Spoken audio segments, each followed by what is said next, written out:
Good afternoon, ladies and gentlemen, and here we are again at the Yokohama Commonwealth War Cemetery, branch of the CWGC, and today we are observing Australia in World War II.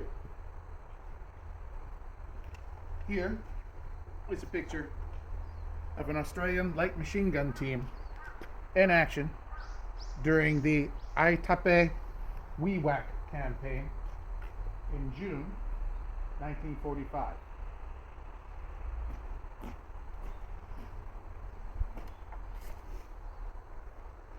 Australia entered World War II on 3rd September 1939, following the government's acceptance of the United Kingdom's declaration of war on Nazi Germany. Australia later entered into a state of war with other members of the Axis powers, including the Kingdom of Italy on 11th June 1940 and the Empire of Japan on 9th December 1941. By the end of the war, almost 1 million Australians had served in the armed forces, whose military units fought primarily in the European Theater, North African Campaign, and the Southwest Pacific Theater. In addition, Australia came under direct attack for the first time in its post-colonial history. Its casualties from enemy action during the war were 27,073 killed and 23,477 wounded. Many more suffered from tropical disease, hunger, and harsh conditions in captivity. Of the 21,467 Australian prisoners taken by the Japanese, only 14,000 survived, little more than half. Australian army units were gradually withdrawn from the Mediterranean and Europe following the outbreak of war with Japan. However, Royal Australian Air Force and Royal Australian Navy units and personnel continued to take part in the war against Germany and Italy.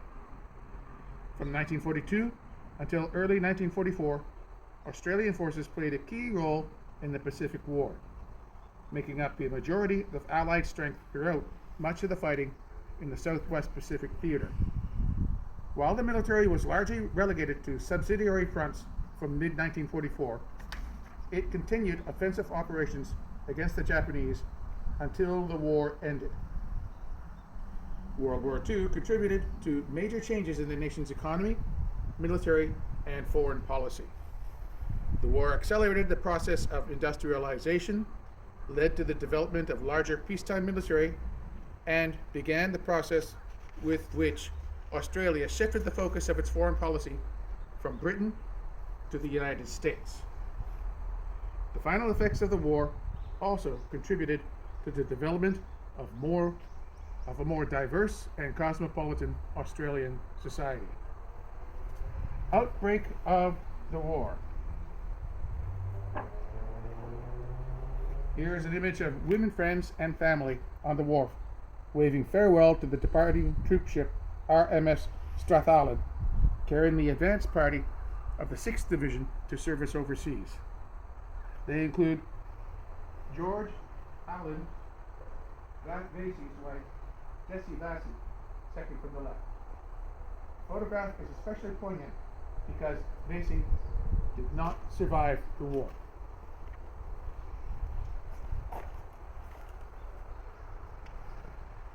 Between World War I and World War II, Australia suffered greatly from the Great Depression, which started in 1929. This limited Australian defense expenditure and led to a decline in the size and effectiveness of the armed forces during the 1930s. In 1931, the Statute of Westminster granted the Australian government independence in foreign affairs and defense. Nevertheless, from the mid-1930s, Australian governments generally followed British policy towards Nazi Germany, supporting first the appeasement of Hitler and the British guarantee of Polish independence.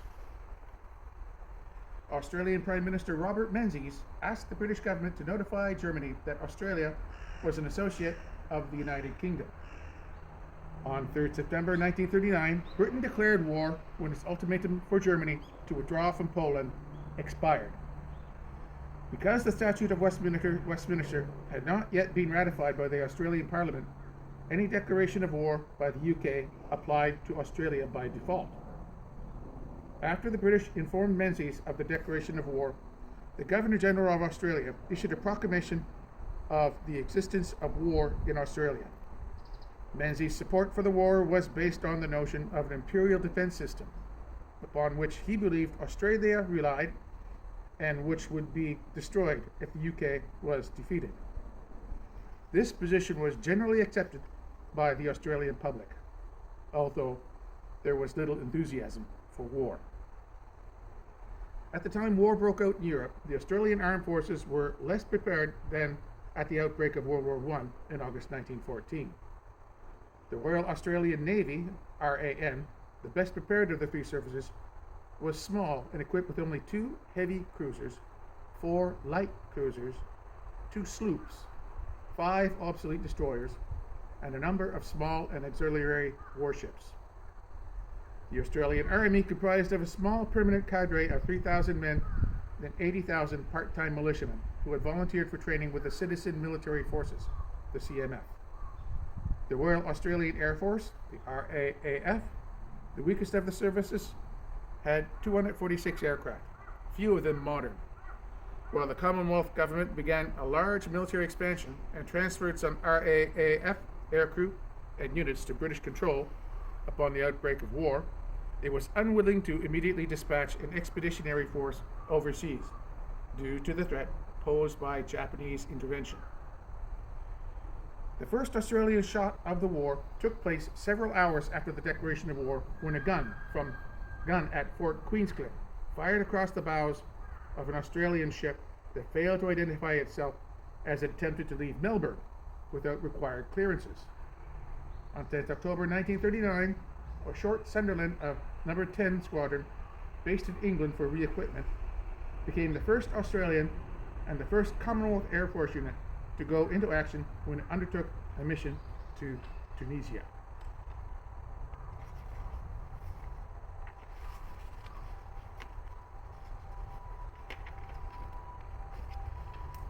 On 15th September 1939, Menzies announced the formation of the 2nd Australian Imperial Force, the AIF. This expeditionary force initially consisted of 20,000 men organized into an infantry division, the 6th Division, and auxiliary units. The AIF was institutionally separate from the CMF, which is legally restricted to service in Australia and its external territories, and was informed by raising new units rather than transferring CMF units. On 15th November, Menzies announced the reintroduction of conscription for Home Defence Service, effective 1st January 1940. Recruitment for the AIF was initially slow, but 1 in 6 men of military age had enlisted by March 1940, and a huge surge of volunteers came forward after the fall of France in June 1940. Men volunteered for the AIF for a range of reasons, with the most common being a sense of duty to defend Australia and the British Empire. In early 1940, each of the services introduced regulations which prohibited the enlistment of people not substantially of European origin.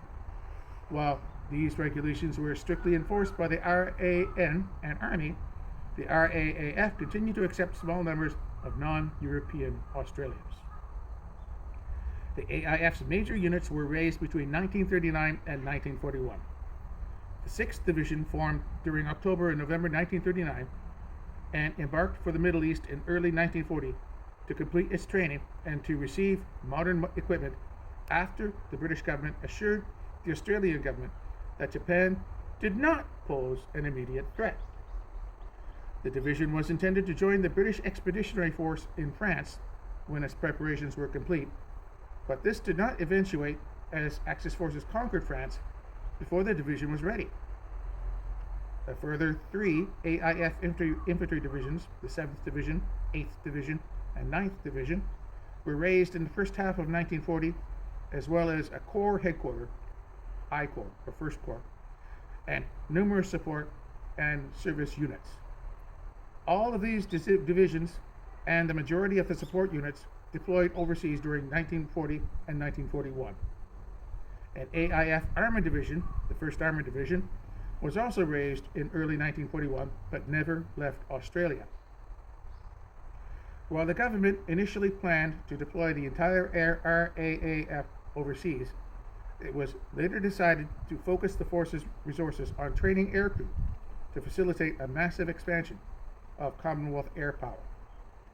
In late 1939, Australia and the other dominions established the Empire Air Training Scheme, the EATS, to train large numbers of men for service in the British Royal Air Force, the RAF, and in other Commonwealth air units.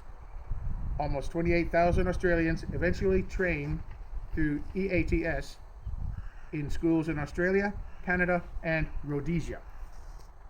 Well, many of these men were posted to Australian Article 15 squadrons. The majority served with British and other Dominion squadrons.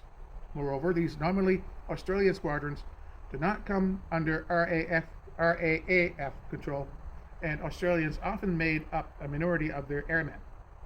As the Australian government had no effective control over the deployment of airmen trained through EATS, most Australian historians regard the scheme as having hindered the development of Australia's defense capability.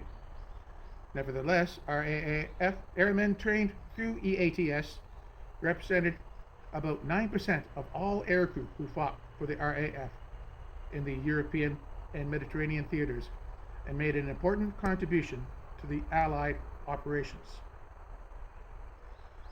North Africa, the Mediterranean, and the Middle East. During the first years of World War II, Australia's military strategy was closely aligned with that of the United Kingdom. In line with this, most Australian military units deployed overseas in 1940 and 1941 were sent to the Mediterranean and the Middle East, where they formed a key part of the Commonwealth forces in the area. The 3 AIF infantry divisions sent to the Middle East saw extensive action, as did the RAAF squadrons and warships in this theater. Here is the HMAS Sydney in 1940.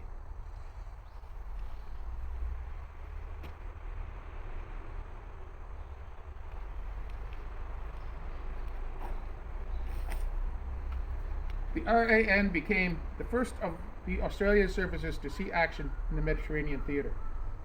At the time Italy entered the war on 10th June 1940, the RAN had a single cruiser, the Sydney, and the 5 elderly destroyers of the so-called Scrap Iron Flotilla at Alexandria with the British Mediterranean fleet.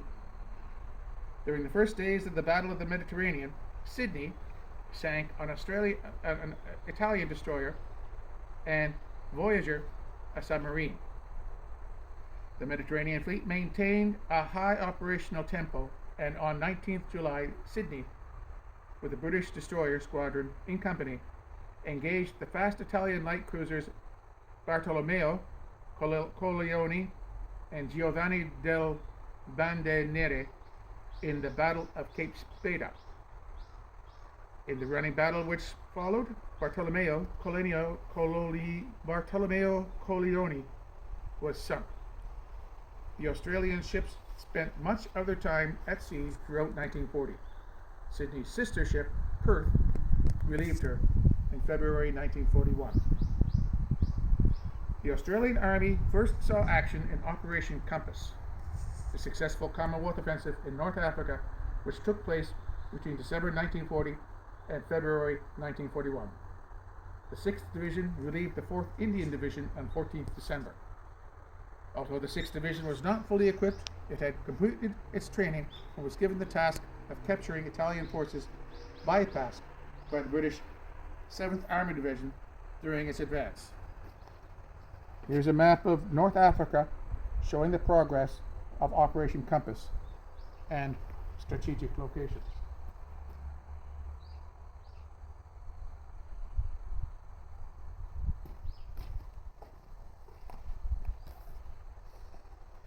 The 6th Division went into action at Bardia on 3rd January 1941. Although a larger Italian force manned the fortress with the support of British tanks and artillery, the Australian infantry quickly penetrated the defensive lines. The majority of the Italian force surrendered on 5th January, and the Australians took 40,000 prisoners. The 6th Division followed up the success by assaulting the fortress of Tobruk on 21st January. Tobruk was secured the next day, with 25,000 Italian prisoners taken. The 6th Division subsequently pushed west along the coast road to Cyrenaica and captured Benghazi on 4th February. The 6th Division withdrew for deployment to Greece later in February and was replaced by the untested 9th Division, which took up garrison duties in Cyrenaica. In the last week of March 1941, a German-led force launched an offensive in Cyrenaica, which rapidly defeated the Allied forces in the area, forcing a general withdrawal towards Egypt, April 1941. The 9th Division formed the rear guard of this withdrawal, and on 6th April was ordered to defend the important port town of Tobruk for at least 2 months. During the ensuing siege of Tobruk, the 9th Division, reinforced by the 18th Brigade of the 7th Division and British artillery and armored regiments, used fortifications, aggressive patrolling, and artillery to contain and defeat repeated German armored and infantry attacks. The Mediterranean fleet sustained Tobruk's defenders, and the elderly Australian destroyers made repeated supply runs into the port. Waterhen and Parramatta were sunk during these operations. Upon request of the Australian government, the bulk of the 9th Division was withdrawn from Tobruk in September and October 1941 and was replaced by the British 70th Division. The 2nd of the 13th Battalion was forced to remain at Tobruk until the siege was lifted in December, when the convoy evacuating it was attacked. However, the defense of Tobruk cost the Australian units involved 3,009 casualties, including 832 killed and 941 taken prisoner. 2 Australian fighter squadrons also took part in the fighting in North Africa. Number 239 Wing, a Curtis P-40 equipped unit in the Desert Air Force, was dominated by Australians in the form of 2 RAF squadrons, the number 3 Squadron and number 450 Squadron, and numerous individual Australians served in RAF squadrons. These 2 squadrons differed from the other RAF squadrons in the Mediterranean in that they were made up of predominantly Australian ground staff and pilots. The other RAF units had ground crews made up mostly British RAF personnel. Greece, Crete, and Lebanon. Here's a picture of Australian troops landing in Alexandria after their evacuation from Greece.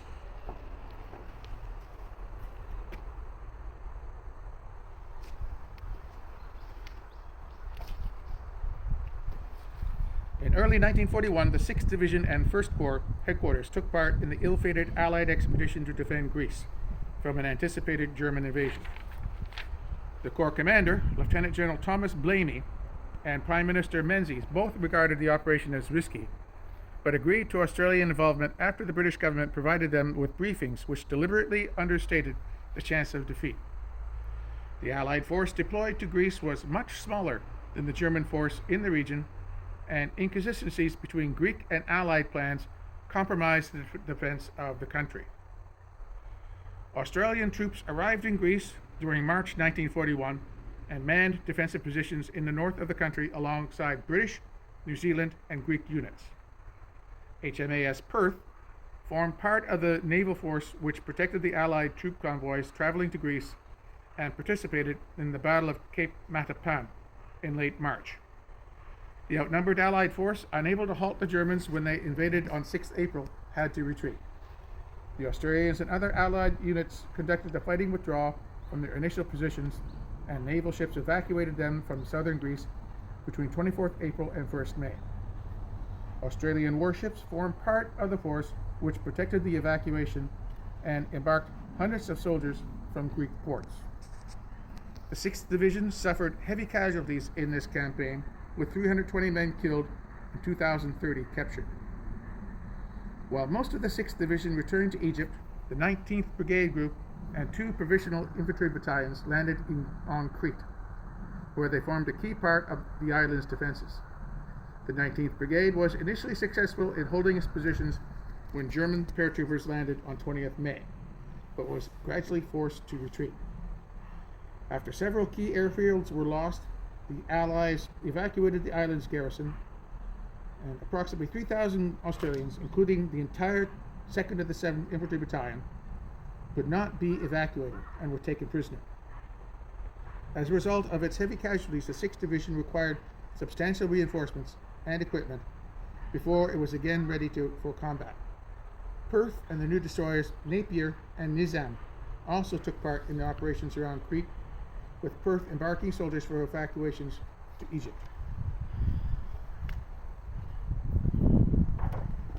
Here is Australian Army transport trucks moving along the coast road in Lebanon during the Syria-Lebanon campaign.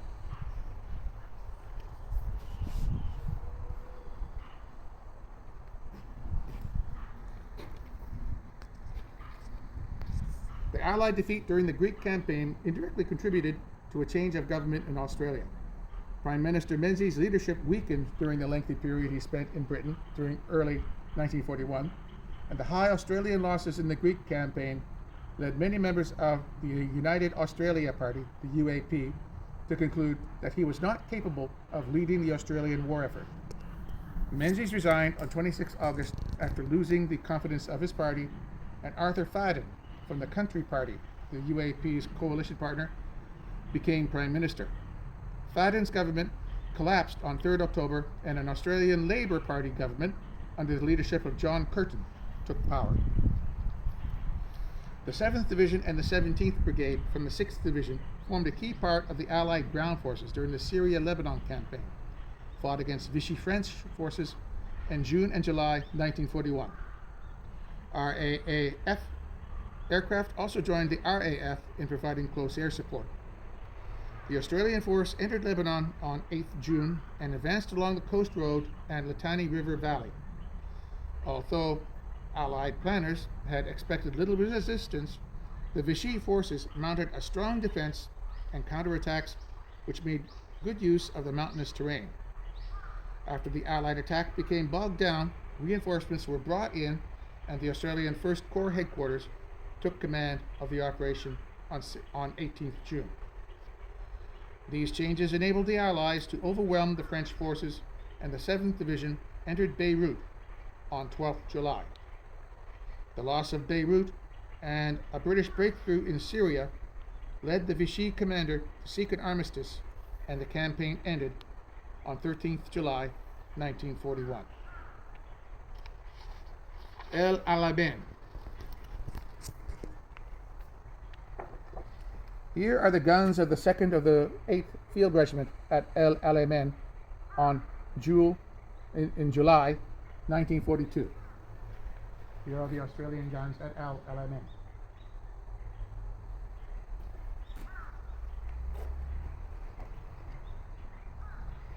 In the second half of 1941, the Australian First Corps was concentrated in Syria and Lebanon to rebuild its strength and prepare for further operations in the Middle East. Following the outbreak of war in the Pacific, most elements of the Corps, including the 6th and 7th Divisions, returned to Australia in early 1942 to counter the perceived Japanese threat to Australia. The Australian government agreed to British and United States requests to temporarily retain the 9th Division in the Middle East in exchange for the deployment of additional U.S. troops to Australia, and Britain's support for a proposal to expand the RAAF to 73 squadrons. The Australian government did not intend that the 9th Division would play a major role in active fighting, and it was not sent any further reinforcements. All of the RAN's ships in the Mediterranean also withdrew to the Pacific, but most RAAF units in the Middle East remained in the theater. In June 1942, 4 Australian N-class destroyers transferred to the Mediterranean from the Indian Ocean to participate in Operation Vigorous, 11th to 16th June 1942, which attempted to supply the besieged island of Malta from Egypt. This operation ended in failure, and Nestor had to be scuttled on 16th June after being bombed the previous day. After this operation, the 3 surviving destroyers returned to the Indian Ocean.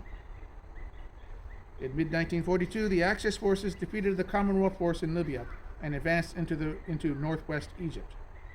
In June, the British 8th Army made a stand just over 100 kilometers, 62 miles, west of Alexandria, at the railway siding of El Alamein. And the 9th Division was brought forward to reinforce this position. The lead elements of the division arrived at El Alamein or also pronounced El Alamein, on 6th July.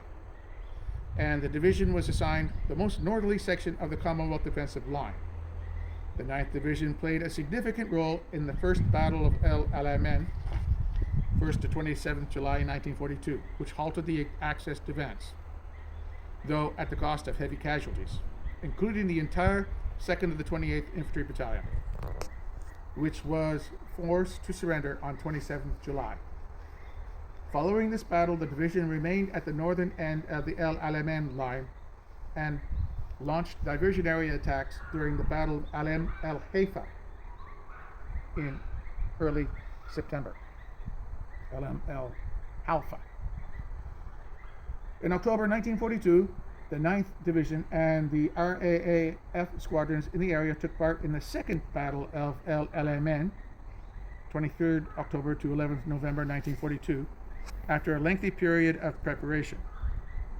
The 8th Army launched its major offensive on 23rd October. The 9th Division became involved in some of the heaviest fighting of the battle, and its advance in the coast area succeeded in drawing away enough German forces for the heavily reinforced 2nd New Zealand Division to decisively break through the Axis lines on the night of the 1st and 2nd November. The 9th Division suffered a high number of casualties during this battle and did not take part in the pursuit of the retreating Axis forces. During the battle, the Australian government requested that the division be returned to Australia, as it was not possible to provide enough reinforcements to sustain it, and the British and US governments agreed to this in late November. The 9th Division left Egypt for Australia in January 1943, ending the AIF's involvement in the war in North Africa. Tunisia, Sicily, and Italy. Here's the number three Squadron P-51 Mustang fighters returning from a raid over northern Italy in May 1945.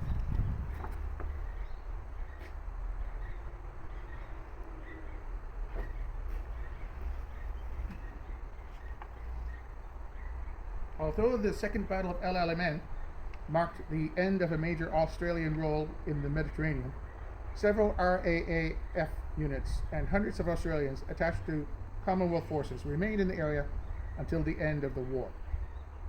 After the 9th Division was withdrawn to Australia, continued to be represented in North Africa by RAAF squadrons, which supported the 8th Army's advance through Libya and the subsequent Tunisia campaign. 2 Australian destroyers, Quiberon and Quickmatch, also participated in the Allied landings in North Africa in November 1942. Australia played a small role in the Italian campaign. The RAN returned to the Mediterranean between May and November 1943, when 8 Bathurst-class corvettes were transferred from the British Eastern Fleet to the Mediterranean Fleet to protect the invasion force during the Allied invasion of Sicily. The corvettes also escorted convoys in the Western Mediterranean before returning to the Eastern Fleet. Number 239 Wing and 4 Australian Article 15 squadrons also took part in the Sicilian campaign, flying from bases in Tunisia, Malta, North Africa, and Sicily. Number 239 Wing subsequently provided air support for the Allied invasion of Italy in September 1943 and moved to the mainland in the middle of that month. The 2 Australian fighter bomber squadrons provided close air support to the Allied armies and attacked German supply lines until the end of the war. Number 454 Squadron was also deployed to Italy from August 1944, and hundreds of Australians served in RAF units during the campaign. The RAAF also took part in other Allied operations in the Mediterranean. two RAAF squadrons, number 451 Squadron, Spitfires, and number 458 Squadron, Wellingtons, supported the Allied invasion of southern France in August 1944. Number 451 Squadron was based in southern France in late August and September, and when the operation ended, both squadrons were moved to Italy, though number 451 Squadron was transferred to Britain in December. Number 459 Squadron was based in the eastern Mediterranean until the last months of the war in Europe and attacked German targets in Greece and the Aegean Sea. In addition, 150 Australians served in the Balkan Air Force, principally in number 148 Squadron, RAF. This special duty squadron dropped men and supplies to guerrillas in Yugoslavia and attempted to supply the Polish Home Army during the Warsaw Uprising in 1944. Britain and Western Europe.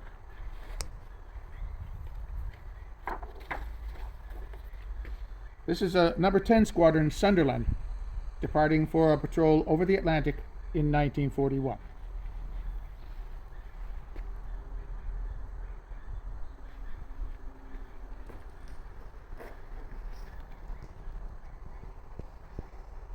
While the majority of the Australian military fought on the Western Front in France during World War I, relatively few Australians fought in Europe during World War II. The RAAF, including thousands of Australians posted to British units, made a significant contribution to the strategic bombing of Germany and efforts to safeguard Allied shipping in the Atlantic. The other services made smaller contributions, with two Army brigades being briefly based in Britain in late 1940, and several of the RAN's warships serving in the Atlantic. The defense of Britain. Australians participated in the defense of Britain throughout the war. More than 100 Australian airmen fought with the RAF during the Battle of Britain in 1940, including over 30 fighter pilots. Two AIF brigades, the 18th and 25th, were also stationed in Britain from June 1940 to January 1941 and formed part of the British Mobile Reserve, which would have responded to any German landings. An Australian Army Forestry Group served in Britain between 1940 and 1943. Several Australian fighter squadrons were also formed in Britain during 1941 and 1942 and contributed to defending the country from German air raids and, from mid-1944, V-1 flying bombs. The RAAF and RAN took part in the Battle of the Atlantic. Number 10 Squadron, based in Britain at the outbreak of the war, to take delivery of its short Sunderland flying boats. Remained there throughout the conflict as part of the RAF Coastal Command. It was joined by number 461 Squadron in April 1942, also equipped with Sunderlands. These squadrons escorted Allied convoys and sank 12 U-boats. Number 455 Squadron also formed part of Coastal Command from April 1942 as an anti-shipping squadron equipped with light bombers. In this role, the squadron made an unusual deployment to Vyazma Airfield in the Soviet Union in October 1942 to protect convoy PQ-18. Hundreds of Australian airmen also served in RAF Coastal Command squadrons, of whom 652 died. In addition to the RAAF's contribution, several of the RAN's cruisers and destroyers escorted shipping in the Atlantic and Caribbean, and hundreds of RAN personnel served aboard Royal Navy ships in the Atlantic throughout the war. The air war over Europe. The RAAF's role in the strategic air offensive in Europe formed Australia's main contribution to the defeat of Germany. Approximately 13,000 Australian airmen served in dozens of British and 5 Australian squadrons in the RAF Bomber Command between 1940 and the end of the war. There was not a distinctive Australian contribution to this campaign, however, as most Australians served in British squadrons and the Australian bomber squadrons were part of RAF units. The great majority of Australian aircrew and Bomber Command were graduates of the Empire Air Training Scheme. These men were not concentrated in Australian units and were instead often posted to the Commonwealth Squadron with the greatest need for personnel, where they became part of a multinational bomber crew. 5 Australian heavy bomber squadrons, number 460, number 462, number 463, number 466, and number 467 squadrons were formed within Bomber Command between 1941 and 1945. However, and the proportion of Australians in these units increased over time. Number 464 Squadron, which was equipped with light bombers, was also formed as part of Bomber Command, but was transferred to the 2nd Tactical Air Force in June 1943, where it continued to attack targets in Europe. Unlike Canada, which concentrated its heavy bomber squadrons in number 6 Group, RCAF, in 1943, the RAAF squadrons in Bomber Command were always part of British units, and the Australian government had little control over how they were used.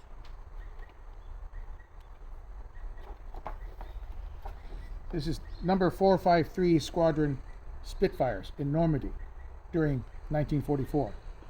The aircraft are painted with invasion stripes.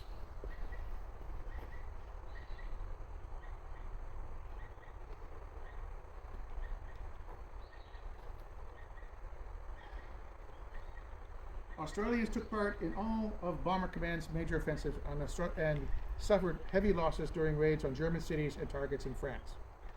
The Australian contribution to major raids was often substantial, and the Australian squadrons typically provided about 10% of the main bomber force during the winter of 1943-44, including during the Battle of Berlin.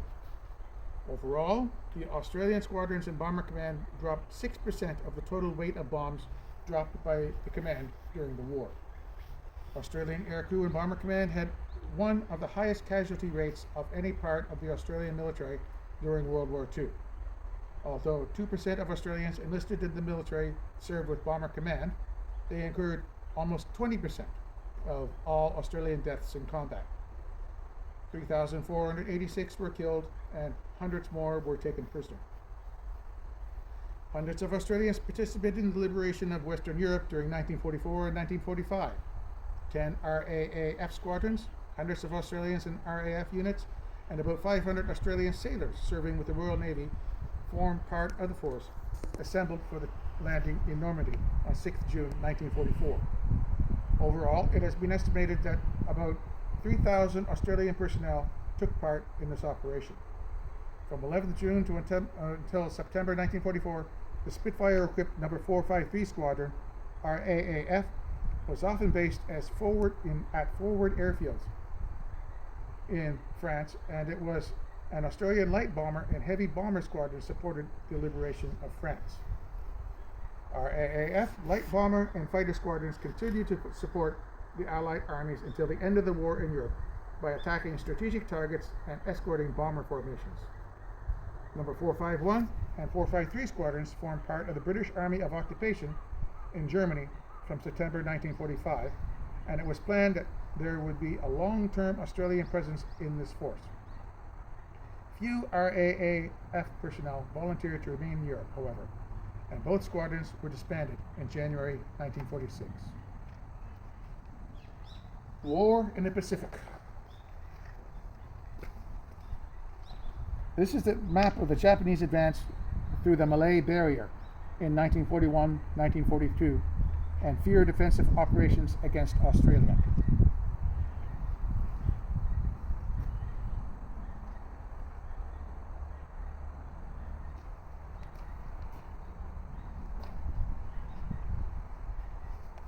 In the view of Paul Hasluck, Australia fought 2 wars between 1939 and 1945, one against Germany and Italy as part of the British Commonwealth and Empire, and the other against Japan in alliance with the United States and Britain. Due to the emphasis placed on cooperation with Britain, relatively few Australian military units were stationed on Australia and the Asia-Pacific region after 1940. Measures were taken to improve Australia's defenses as war with Japan loomed in 1941, but these proved inadequate. In December 1941, the Australian Army in the Pacific comprised the 8th Division, most of which was stationed in Malaya, and 8 partially trained and equipped divisions in Australia, including the 1st Armoured Division. The RAAF was equipped with 373 aircraft, most of which were obsolete trainers, and the RAN had 3 cruisers and 2 destroyers in Australian waters. In 1942, the Australian military was reinforced by units recalled from the Middle East and an expansion of the CMF and RAAF. United States military units also arrived in Australia in great numbers before being deployed to New Guinea. The Allies moved onto the offensive in late 1942, with the pace of advance accelerating in 1943. From 1944, the Australian military was mainly relegated to subsidiary roles, but continued to conduct large-scale operations until the end of the war. Malaya and Singapore. From the 1920s, Australia's defense planning was dominated by the so-called Singapore strategy. This strategy involved the construction and defense of a major naval base at Singapore, from which a large British fleet would respond to Japanese aggression in the region. To this end, a high proportion of Australian forces in Asia were concentrated in Malaya during 1940 and 1941. As the threat from Japan increased, at the outbreak of war, the Australian forces in Malaya comprised of the 8th Division, less the 23rd Brigade, under the command of Major General Gordon Bennett, 4 RAAF squadrons and 8 warships. The RAAF became the first service to see action in the Pacific when Australian aircraft shadowing the Japanese invasion convoy bound for Malaya were fired at on 6 December 1941. Australian units participated in the unsuccessful Commonwealth attempts to defeat the Japanese landings, with RAAF aircraft attacking the beachheads and Vampire accompanying the British battleship Prince of Wales and battlecruiser Repulse during their failed attempt to attack the Japanese invasion fleet.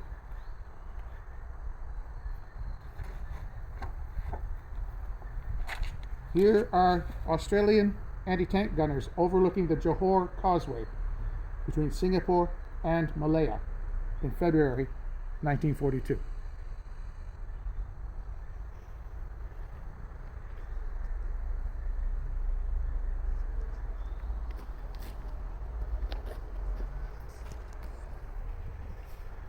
The 8th Division and its attached Indian Army units were assigned responsibility for the defense of Johor in the south of Malaya and did not see action until mid-January 1942, when Japanese spearheads first reached the state.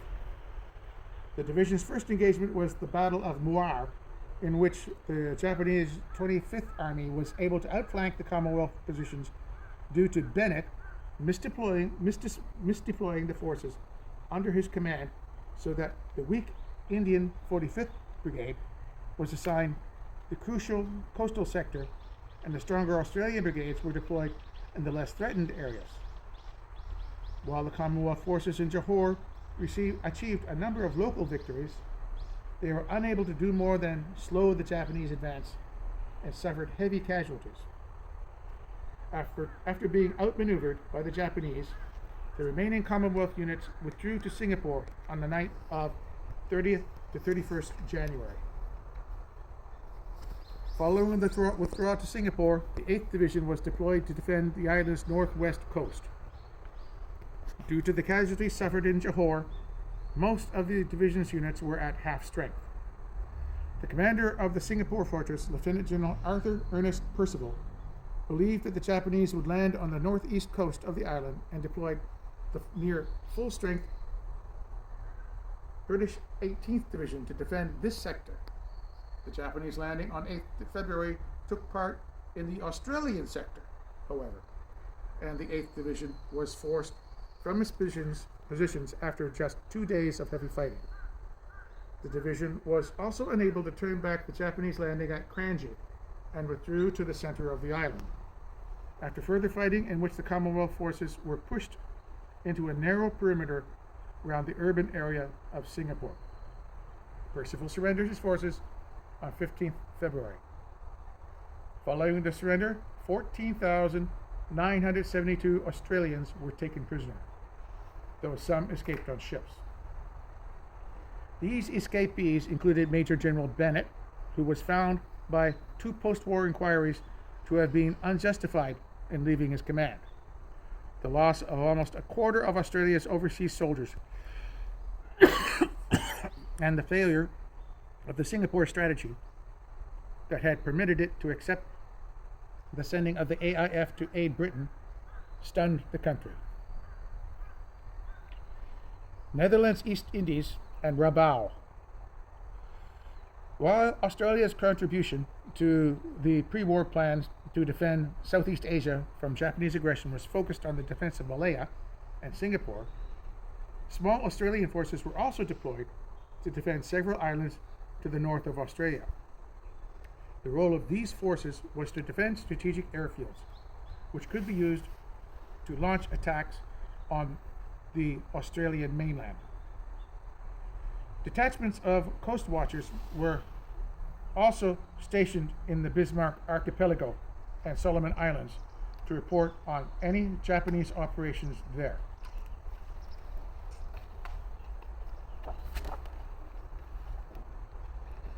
Here's an oil storage tank exploding during the first Japanese air raid on Darwin on 19 February 1942.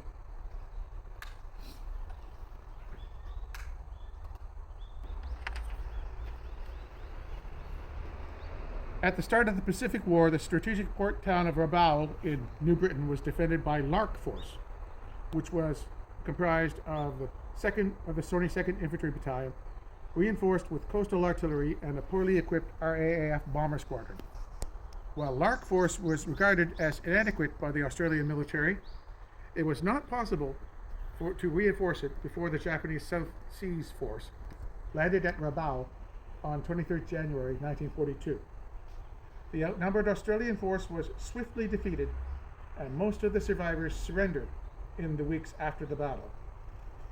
Few members of Lark Force survived the war, as at least 130 were murdered by the Japanese on 4th February, and 1,057 Australian soldiers and civilian prisoners from Rabaul were killed when the ship carrying them to Japan, the Montevideo Maru, was sunk by the U.S. submarine Sturgeon on 1st July 1942.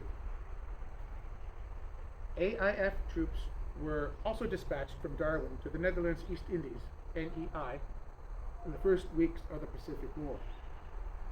Reinforced battalions from the 23rd Brigade were sent to Kopang in West Timor, which was called Sparrow Force, and the island of Ambon, which was called Gull Force, to defend these strategic locations from Japanese attack. The 2nd Independent Company was also sent to Dili in Portuguese Timor, in violation of Portugal's neutrality.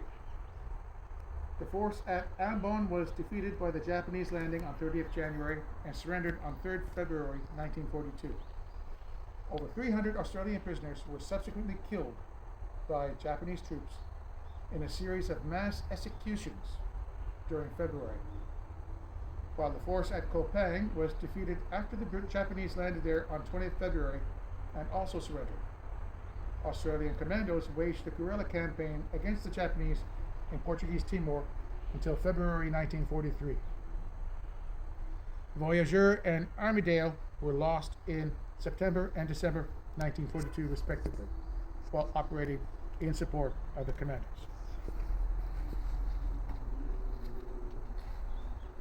This is HMAS Yara.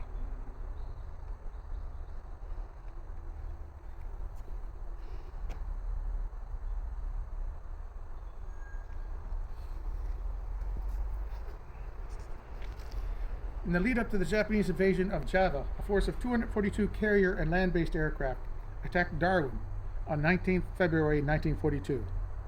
At the time, Darwin was an important base for Allied warships and a staging point for shipping supplies and reinforcements into the NEI. The Japanese attack was successful and resulted in the deaths of over 230 military personnel and civilians, many of whom were non-Australian Allied seamen, and heavy damage to the RAAF base Darwin and the town's port facilities. Several Australian warships, a 3,000-strong army unit, and an aircraft from several RAAF squadrons participated in the unsuccessful defense of Java when the Japanese invaded the island in March 1942.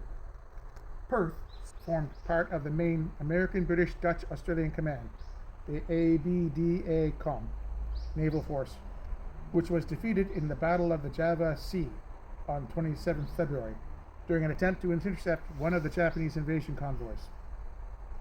Perth was sunk on 1st March when she and USS Houston encountered another Japanese invasion force while trying to escape to Tjilat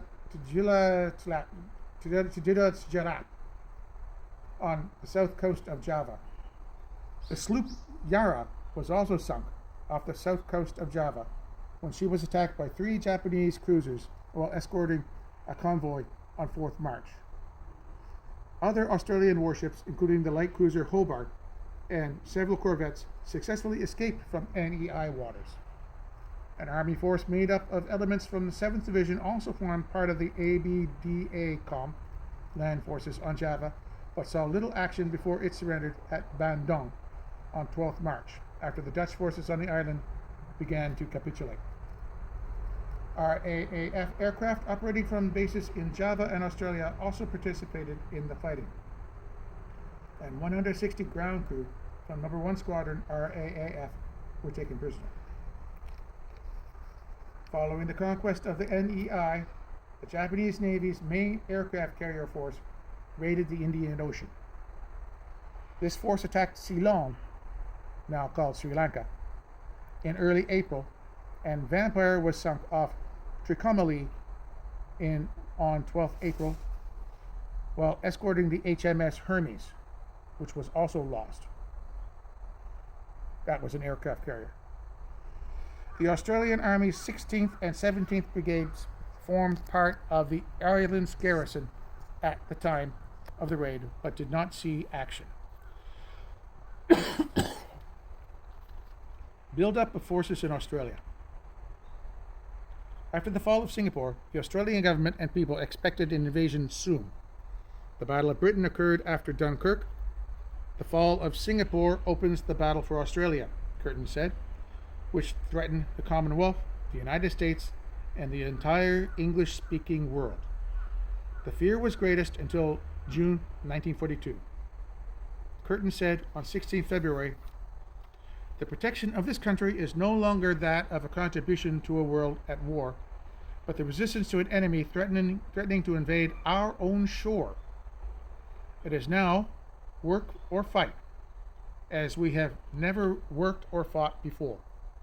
On what we do now depends everything we may like to do when this bloody test has been survived."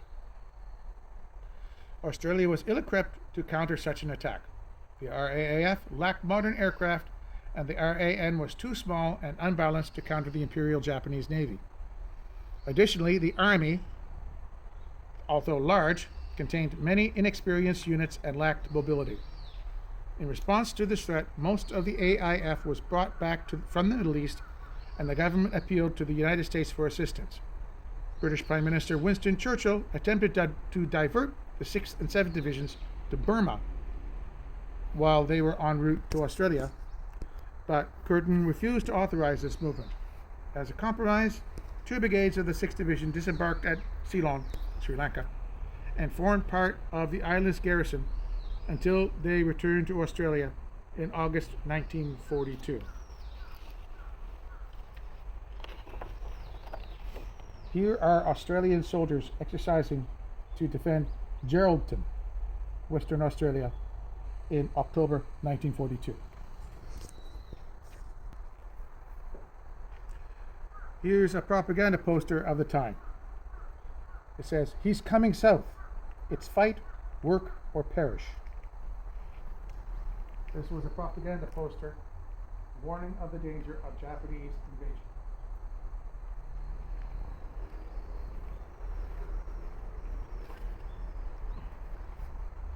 The perceived threat of invasion led to a major expansion of the Australian military. By mid-1942, the Army had a strength of 10 infantry divisions, 3 armored divisions, and hundreds of other units. The RAAF and RAN were also greatly expanded, though it took years for these services to build up their peak strengths.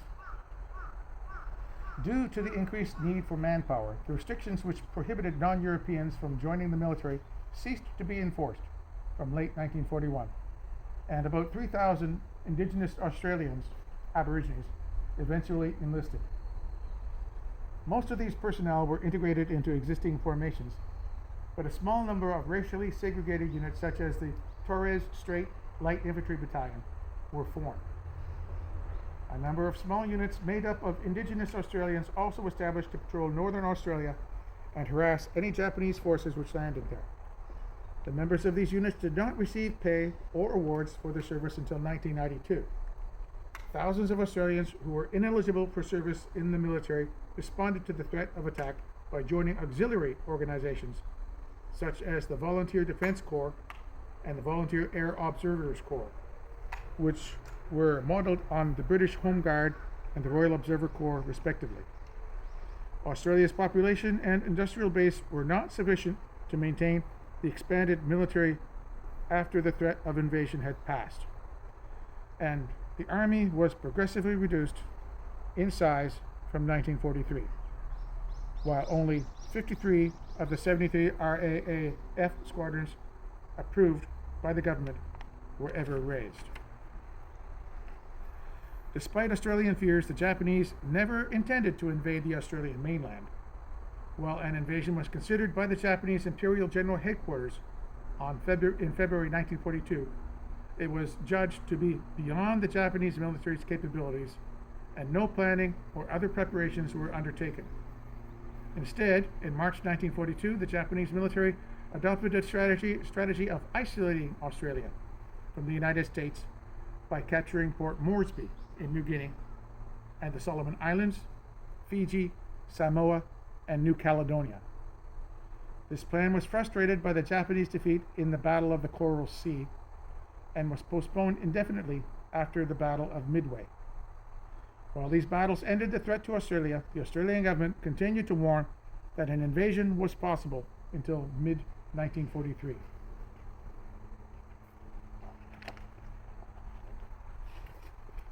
Here is MacArthur and with Blamey and Prime Minister Curtin in March 1942.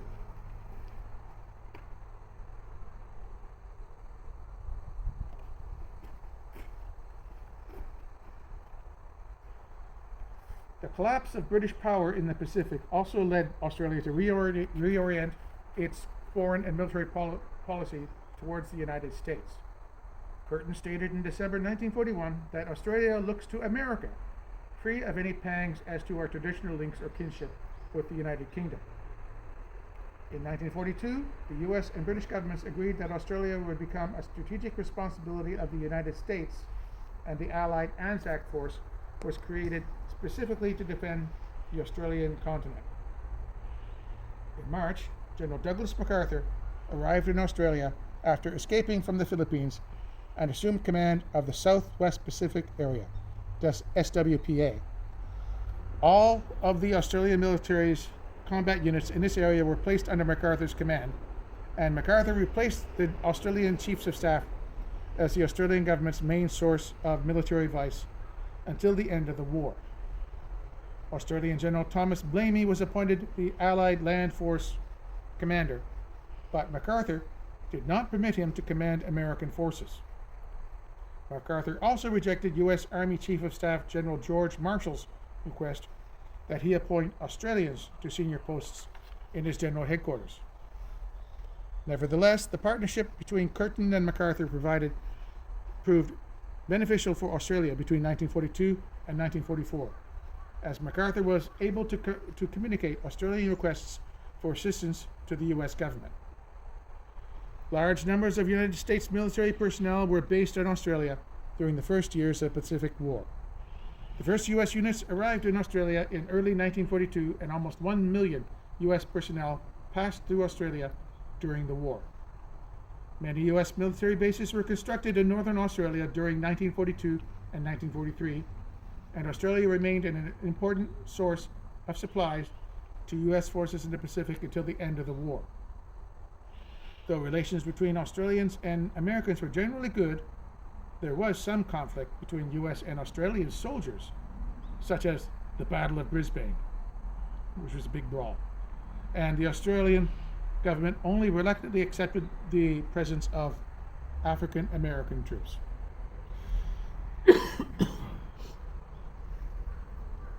The Papuan Campaign. Japanese forces first landed on the mainland of New Guinea on 8th March 1942, when they invaded Lae and Salamaua to secure bases for the defense of important base they were developing in Rabaul. Australian guerrillas from the New Guinea Volunteer Rifles established the observation posts around the Japanese beachheads, and the 2nd and the 5th Independent Company successfully raided Salamaua on 29th of June. Here are Australian troops at Milne Bay. Notice the mud and other poor conditions.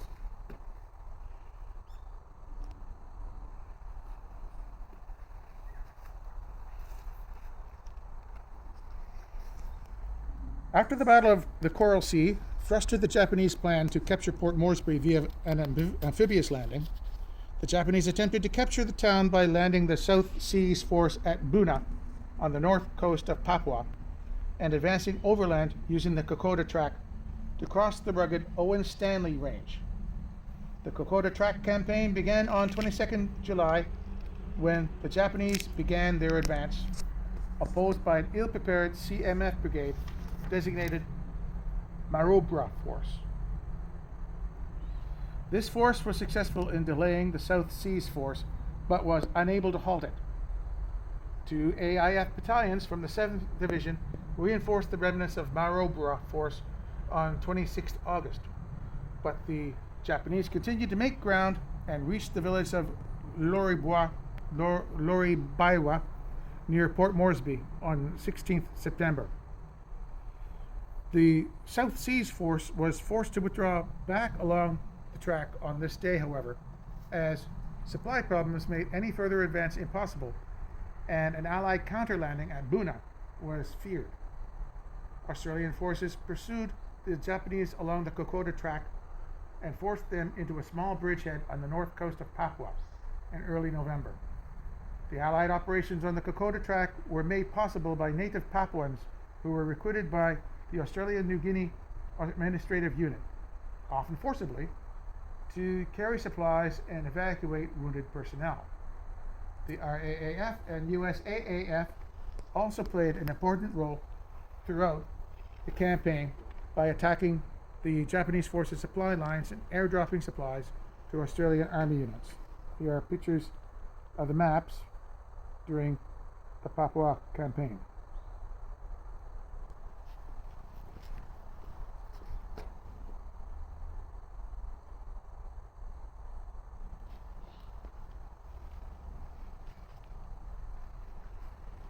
Australian forces also defeated an attempt to capture the strategic Milne Bay area in August 1942. During the Battle of Milne Bay, 2 brigades of Australian troops, designated Milne Force, supported by 2 RAAF fighter squadrons and U.S. Army engineers, defeated a smaller Japanese invasion force made up of Japanese Special Naval Landing Forces units.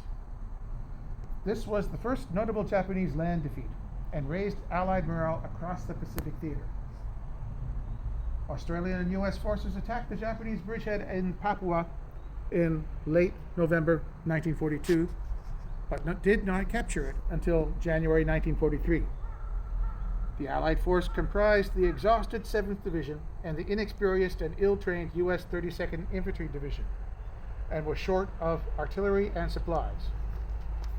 Due to a lack of supporting weapons and MacArthur and Blamey's assistance on a rapid advance, the Allied tactics during the battle were centered around infantry assaults on the Japanese fortifications.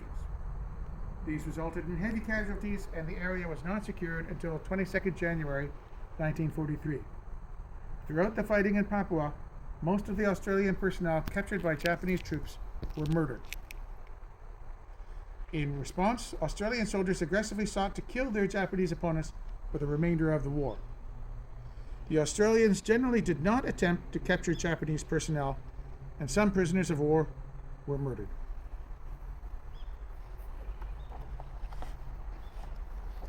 Here are Australian light tanks and infantry in action at Buna.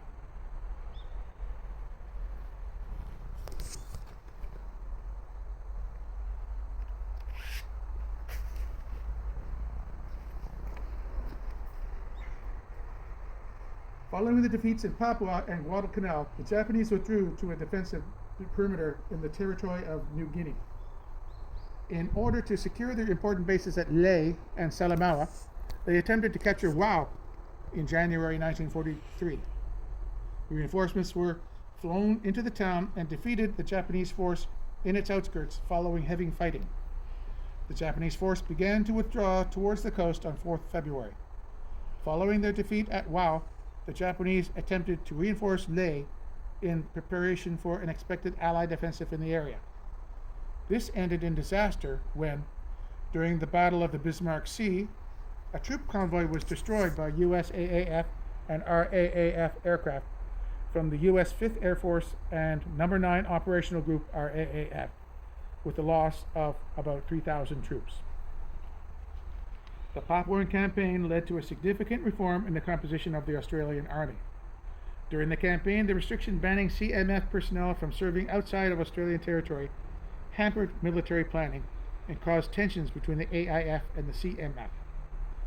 In late 1942 and early 1943, Curtin overcame opposition within the Labour Party to extending the geographic boundaries in which conscripts could serve to include most of the Southwest Pacific, and the necessary legislation was passed in January 1943.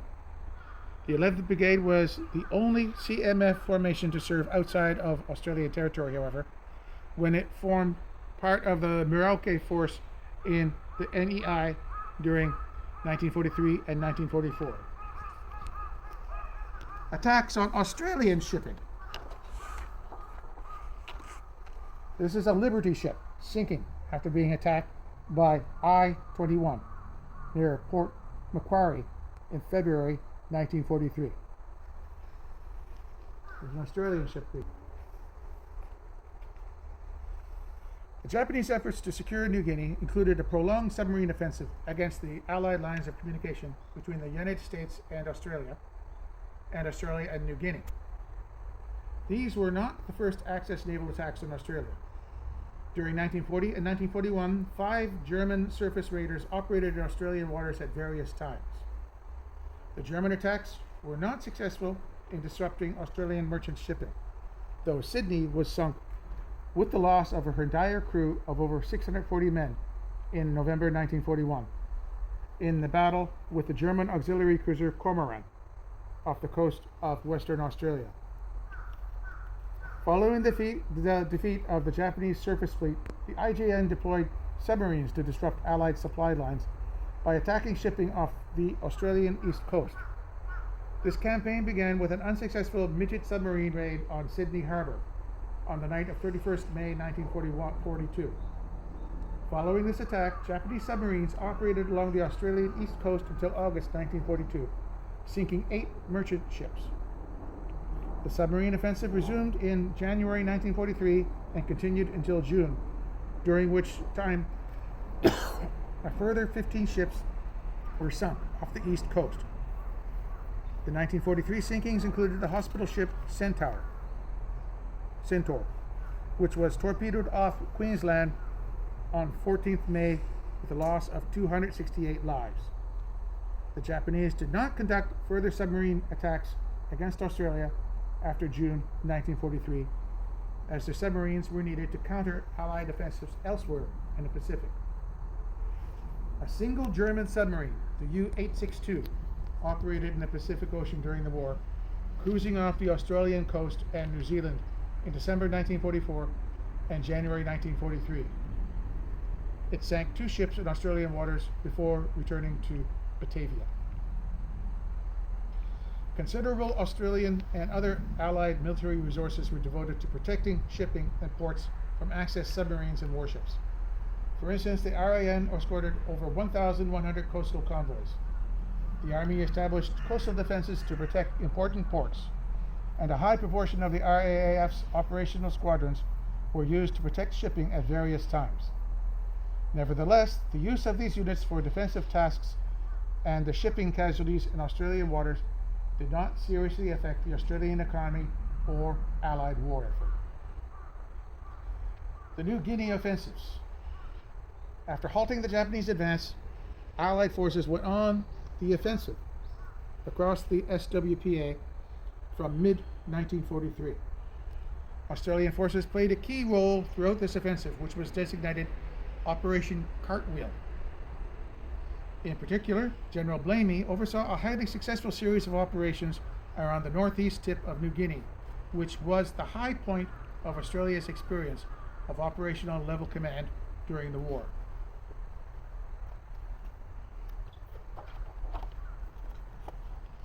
Here are troops of the 2nd of the 16th Battalion disembarking from Dakota aircraft at Kayapit.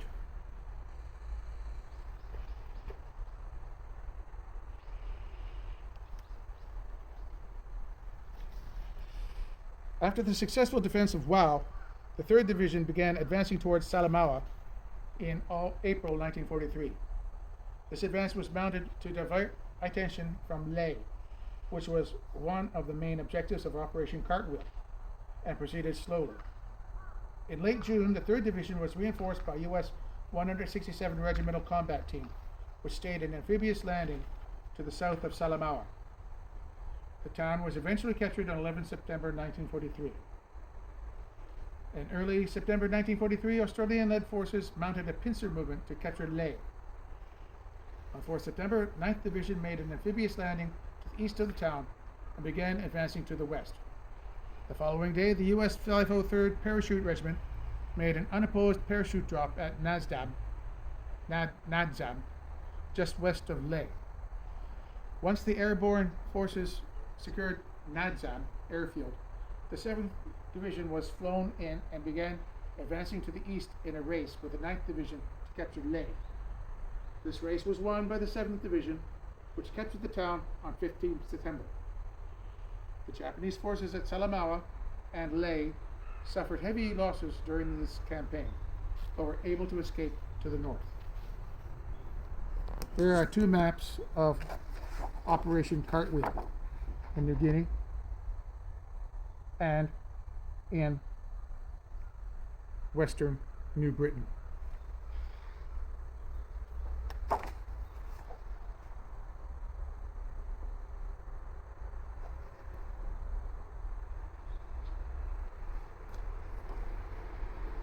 After the fall of Lae, the 9th Division was given the task of capturing the Huon Peninsula.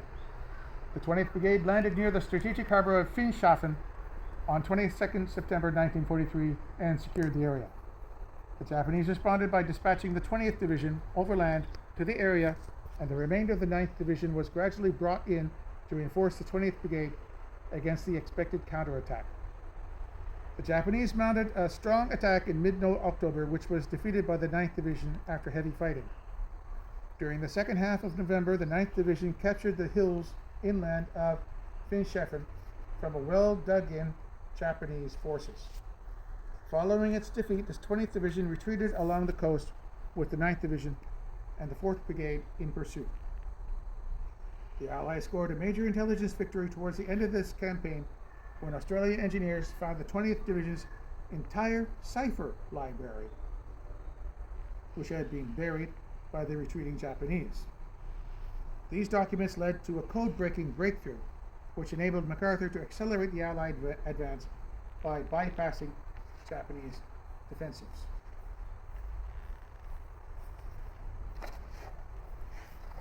Here is the HMAS Australia and Arunta bombarding Cape Gloucester.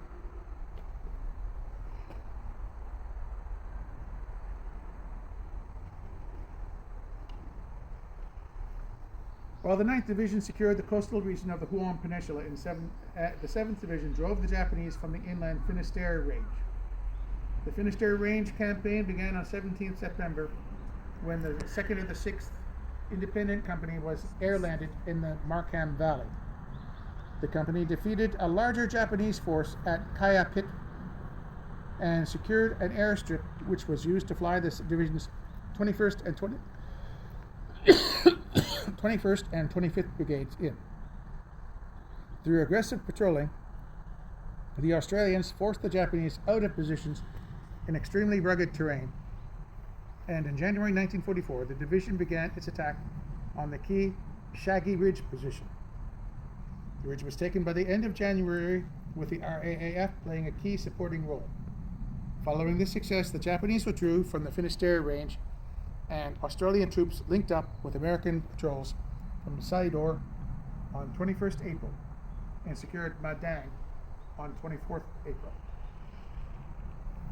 In addition to supporting the Army's operations on the New Guinea mainland, the RAN and the RAAF took part in offensive operations in the Solomon Islands.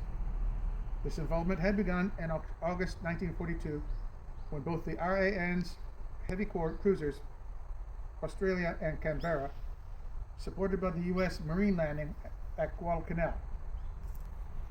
On the night after the landing, Canberra was sunk during the Battle off Saville Island, and the RAN played no further role in the Guadalcanal campaign.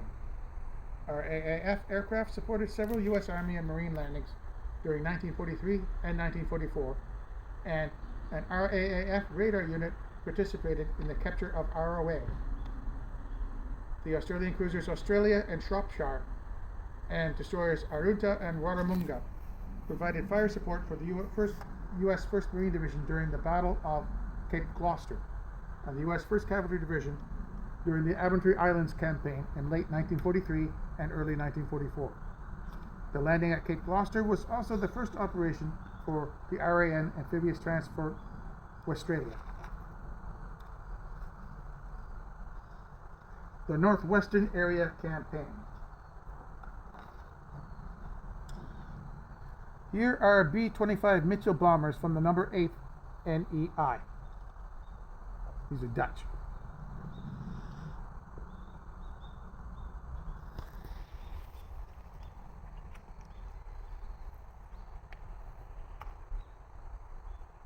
This was one of the 3 joint Australian-Dutch squadrons formed during the war. The attack on Darwin in February 1942 marked the start of a prolonged aerial campaign over northern Australia and the Japanese-occupied Netherlands East Indies. Following the first attack on Darwin, the Allies rapidly deployed fighter squadrons and reinforced the Army's Northern Territory Force to protect the town from a feared invasion. These air units also attacked Japanese positions in the NEI, and the Japanese responded by staging dozens of air raids on Darwin and nearby airfields during 1942 and 1943, few of which caused significant damage. These raids were opposed by US, Australian, and British fighters and suffered increasingly heavy casualties as Darwin's defenses were improved. The Japanese also conducted a number of small and ineffective raids on towns and airfields in northern Queensland and Western Australia during 1942 and 1943.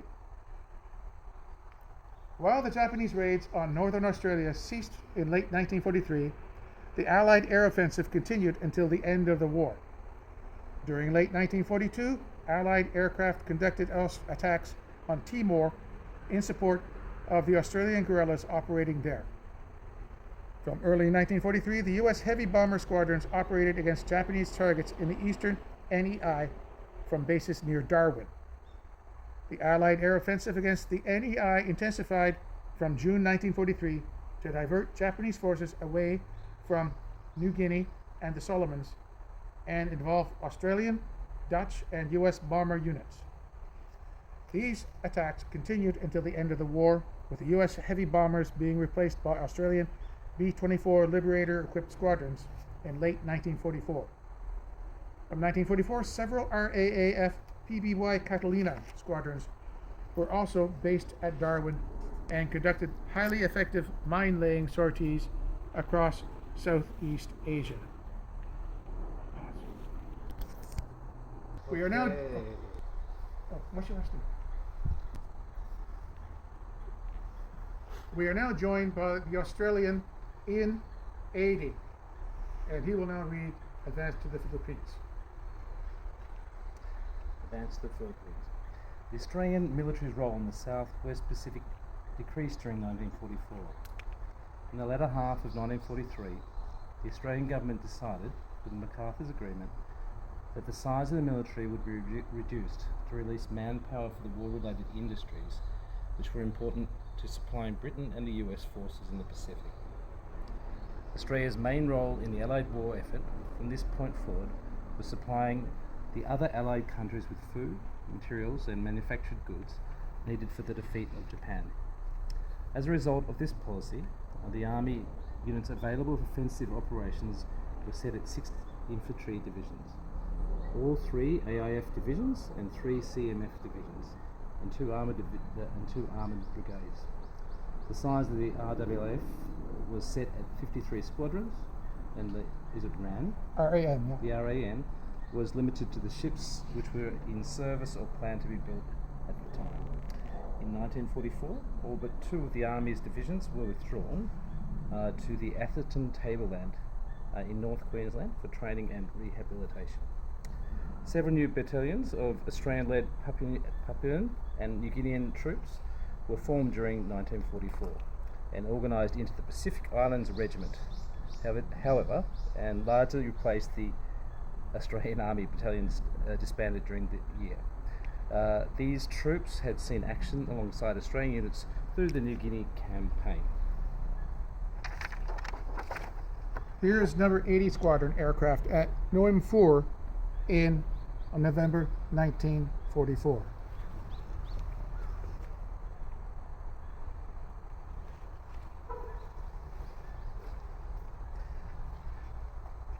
After the liberation of most of the Australian New Guinea and RWF and RAN participated in the US-led Western New Guinea campaign, which had the goal of securing bases to be used to mount the liberation of the Philippines.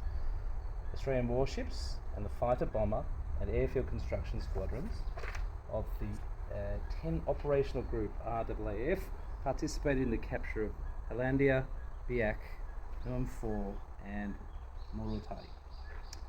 After Western New Guinea was secured, number 10 operations group was renamed the 1st Tactical Air Force, ITAF, and was used to protect the flank of the Allied advance by attacking Japanese positions in the NEI and performing other garrison tasks. The loss incurred whilst performing these relatively unimportant roles led to a decline in morale and contributed to the Morotai Mutiny in April 1945. Elements of the RAN and RWF also took part in the liberation of the Philippines. 4 Australian warships and the assault transports, Canyon Bluff, Manura and Westradia, along with a number of smaller warships and support ships, took part in the US landing at Leyte on the 20th of October 1944. Australian sources state that Australia became the first Allied ship to be struck by a kamikaze when she was struck during this operation on the 21st of October, though this claim was disputed by US historian Samuel Eliot Morrison. Australian ships also participated in the Battle of Leyte Gulf, with Shropshire and Arunta engaging Japanese ships during the Battle of Surigao Strait on the 25th of October. The Australian Naval Force took part in the invasion of Lingayen Gulf in January 1945. During these operations, Australia was struck by a further 5 kamikazes, which killed 44 of her crew and forced her to withdraw for major repairs. RAN ships also escorted US supply convoys bound for the Philippines. The RAF's number 3 Airfield Construction Squadron and number 1 Wireless Unit also landed in the Philippines and supported US operations there. And one TAF, is it one TAF? Yep. One TAF raided targets in the southern Philippines from bases in the NEI and New Guinea. While the Australian government offered MacArthur first, called for service in Leyte and Luzon, nothing came of several proposals to utilise it in the liberation of these islands. The Army's prolonged period of relative inactivity during 1944 led to public concern, and many Australians believed that the AIF should be demobilised if it could not be used for offensive operations. This was politically embarrassing for the government and helped motivate it to look for new areas where the military could be employed. Mopping up in New Guinea and the Solomons. Go ahead. Go ahead. All right. I'll let you All right. read on. Keep going. First, I'll read this. Oh, sorry. Australian and Japanese army forces in New Guinea and the Solomon Islands in late 1944.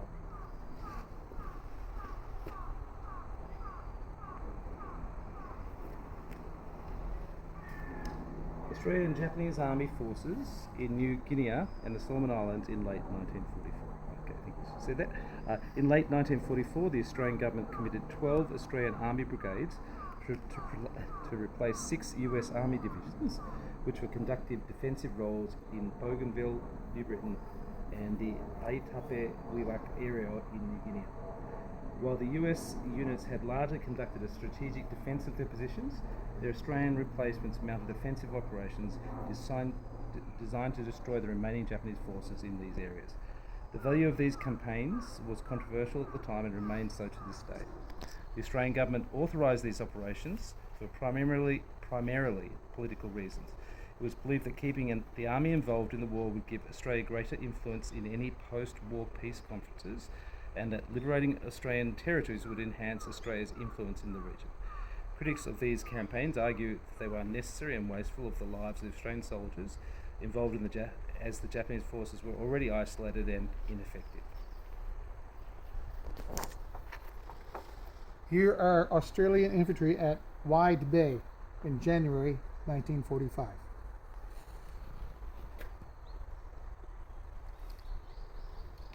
Fifth Division replaced the US 40th Infantry Division on New Britain during October and November 1944 and continued the New Britain campaign with the goal of protecting Allied bases and confining the large Japanese forces on the island to the area around Rabaul. In late November, the 5th Division established bases close to the Australian perimeter and began aggressive patrols supported by the Allied Intelligence Bureau. The division conducted amphibious landings at Open Bay and Wide Bay at the base of the Gazelle Peninsula in early 1945 and defeated the small Japanese garrison in these areas. By April, the Japanese had been confined to their fortified positions in the Gazelle Peninsula by the Australian forces' aggressive patrolling. The 5th Division suffered 53 fatalities and 140 wounded during this campaign. After the war, it was found that the Japanese force was 93,000 strong, which was much higher than the 38,000 which Allied intelligence had estimated remained on New Britain. I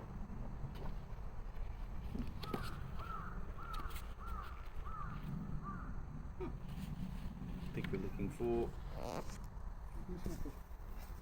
Keep going.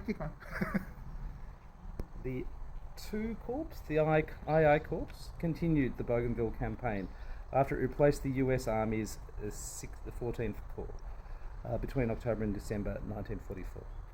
The Corps consisted of the 3rd Division, 11th Brigade and Fiji Infantry Regiment on Bougainville and the 23rd Brigade, which garrisoned neighbouring islands and was supported by the 23rd Brigade,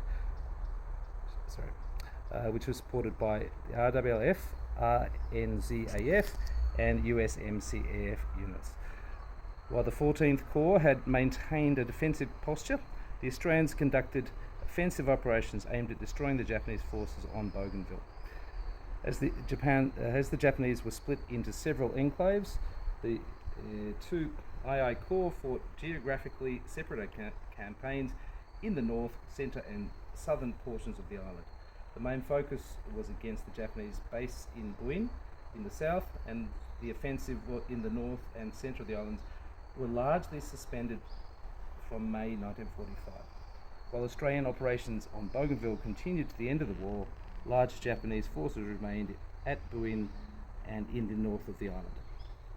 The 6th Division was assigned responsibility for completing the destruction of the Japanese 18th Army, which was the last large Japanese force remaining in the Australian portion of New Guinea.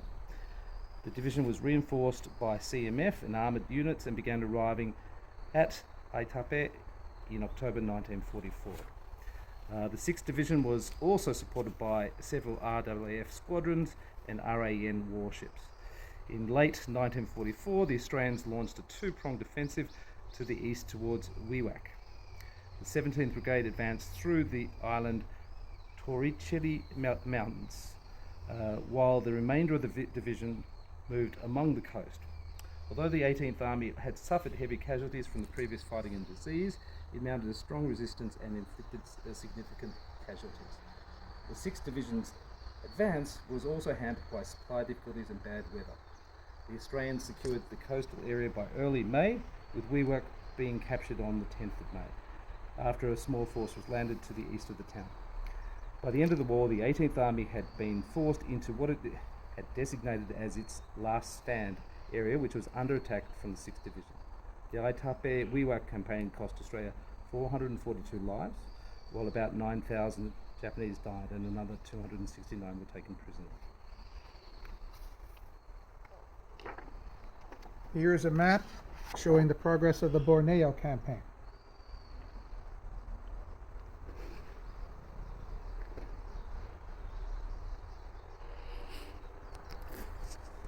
The Borneo campaign of 1945 was the last major Allied campaign in the SWPA. In a series of amphibious assaults between the 1st of May and the 21st of July, the Australian 1 Corps under Lieutenant General Leslie Moorhead attacked Japanese forces occupying the island. Allied naval and air forces centred on the US 7th Fleet under Admiral Thomas Kincaid, ITAF, and the US 13th Air Force also played important roles in the campaign. The goals of this campaign were to capture Borneo's oil fields and Brunei Bay, to support the US-led invasion of Japan and the British-led liberation of Malaya, which were planned to take place in late 1945. The Australian government did not agree to MacArthur's proposal to extend the offensive to include the liberation of Java in July 1945. However, its decision to not release the 6th Division for this operation contributed to it not going ahead. The campaign opened on the 1st of May 1945 when the 26th Brigade Group landed in the small island of Tarakan off the east coast of Borneo. The goal of this operation was to secure the island's airstrip as a base to support the planned landings at Brunei and Balikpapan. While it had been expected that it would have taken only a few weeks to secure Tarakan and reopen the airstrip, intensive fighting on the island lasted until 19th of June, and the airstrip was not opened until the 28th of June. As a result, the operation is generally considered to have not been worthwhile. Here's an image of Australian soldiers and local civilians on Labuan Island. The soldier on the left is armed with an Australian-designed Owen gun.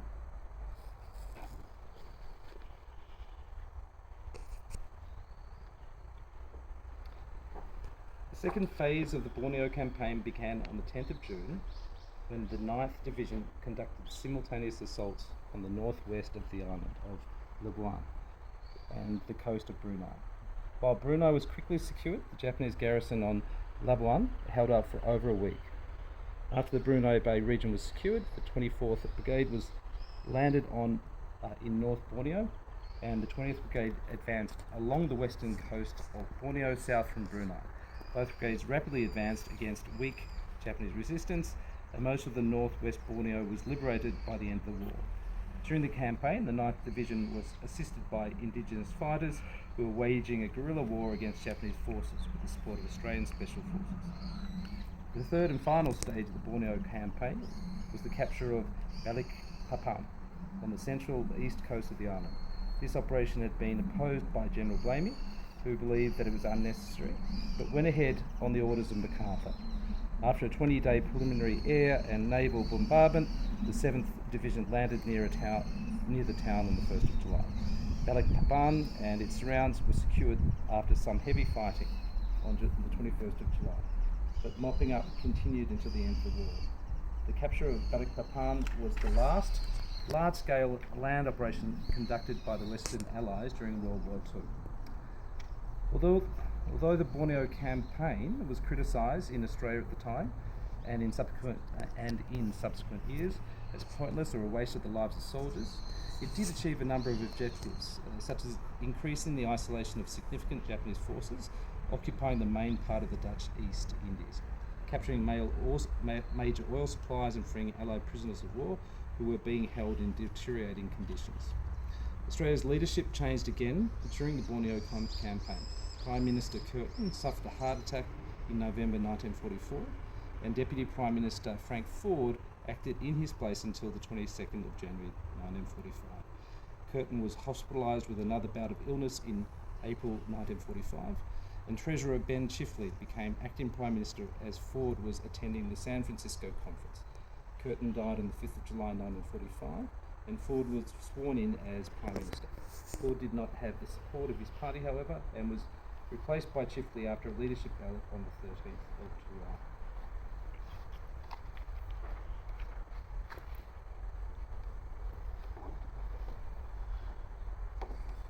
Intelligence and Special Forces. Here is Central Bureau's headquarters building at Ascot in Brisbane.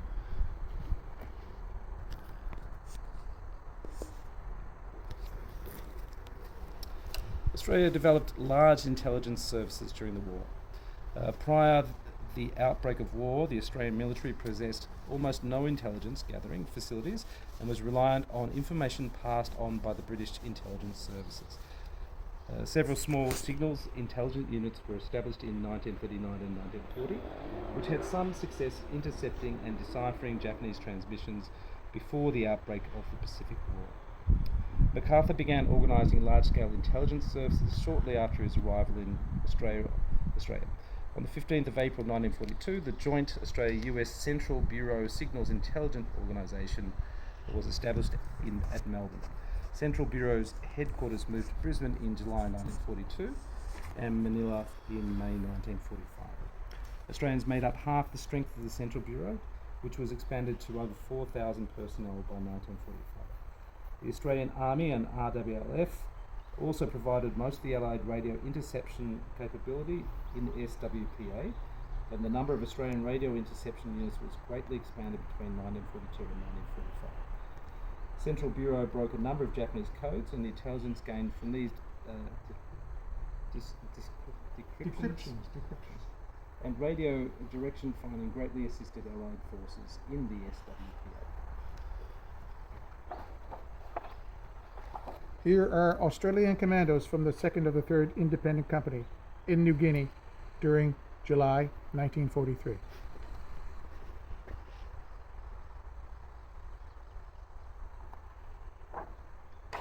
Australian Special Forces played a significant role in the Pacific War. Following the outbreak of war, commando companies were deployed to Timor, the Solomon and Bismarck Islands, and the New Caledonia. Although the first independent company was swiftly overwhelmed when the Japanese invaded the Solomon Islands in early 1942, the second of the second and the second of the fourth independent companies waged a successful guerrilla campaign on Timor, which lasted from February 1942 to February 1943, when the Australian forces was evacuated. Other commando units also played an important role in New Guinea, New Britain, Bougainville and Borneo campaigns through the war, where they were used to collect intelligence, spearhead offences and secure the flanks of operations conducted by conventional infantry.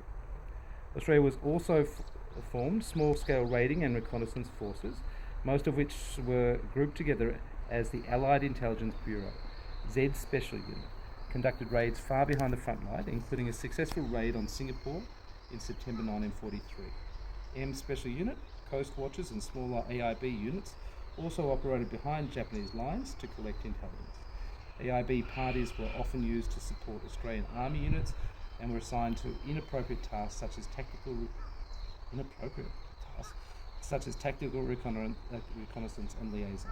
AIB missions in Timor and Dutch New Guinea were also hampered by being placed under the command of unpopular Dutch colonial administrators. The RWLF formed a specially equipped unit, number 200 Flight, in 1945 to support these operations by transporting and supplying AIB parties in areas held by the Japanese.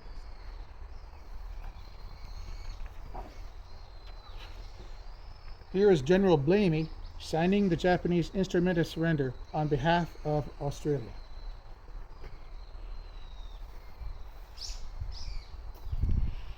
Australia played a minor role in the Japan campaign in the last months of the war and was preparing to participate in the invasion of Japan at the time the war ended.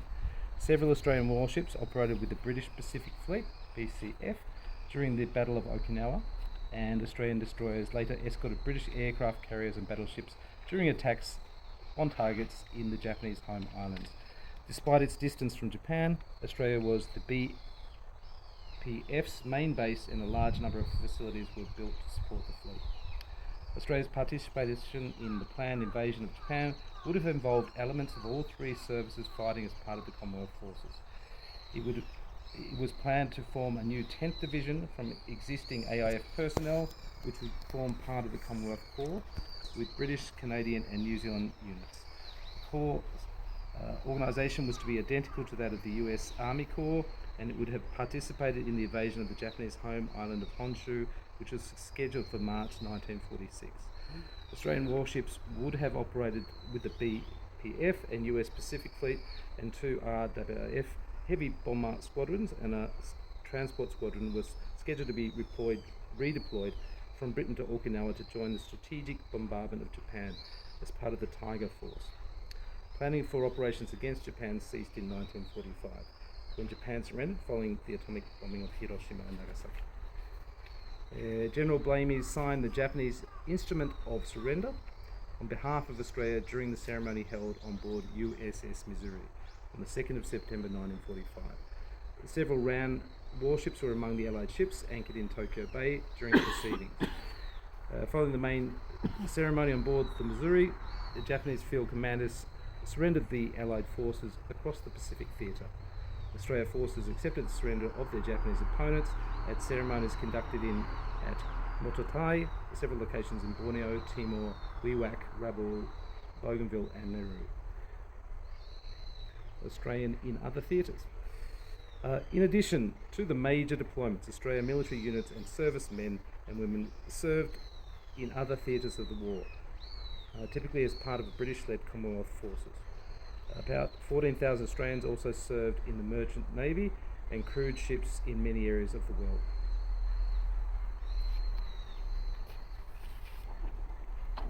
Here are 4 members of the Australian contingent to Mission 204 in Yunnan Province, China, during 1942.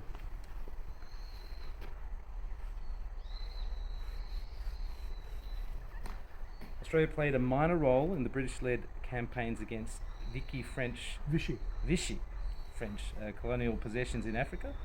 In late September 1940, the heavy cruiser Australia took part of the unsuccessful British and Free French attempt to capture Dakar, in which she sank a Vichy French destroyer. The Australian government was not informed of the cruiser's involvement in the operation prior to the battle and complained to the British government. 3 Australian destroyers also took part in the invasion of Madagascar in September 1942. Closer to home, Adelaide played a significant role in ensuring that New Caledonia came under Free French control in September 1940 by escorting a pro-Free French governor to Noumea and taking a station off the city during the popular protests, which resulted in the governor replacing the pro-Vichy authorities. Australian warships served in the Red Sea and Persian Gulf through much of the war. From June to October 1940, HMAS Hobart took part in the Australian-African campaign. The East African, and played an important role in the successful evacuation of Berbera. In May 1941, Yarra supported an operation in which Gurkha troops landed near Basra during the Anglo-Iraqi War. In August 1941, Yarra and Kinambla took part in the Anglo-Soviet invasion of Iran, with Yarra sinking the Iranian sloop Babur near Khorramshahr and Kanimbala, landing troops at Bamba Shapur. A dozen Bathurst-class corvettes also escorted Allies during the Persian Gulf in 1942. While most Australian units in the Australian theatre fought in the SWPA, hundreds of Australians were posted to British units in Burma and India. These included 45 men from the 8th Division who volunteered to train Chinese guerrillas with the British Mission 204 in southern China and served there from February to September 1942. Hundreds of Australians also served with RAF units in India and Burma, though no RAAF units were deployed to this theatre. In May 1943, some 330 Australians were serving in 41 squadrons in India, of which 9 had more than 10 Australians. In addition, many of the RAN corvettes and destroyers served with the British Eastern Fleet, where they were normally used to protect convoys in the Indian Ocean from attacks from Japanese and German submarines.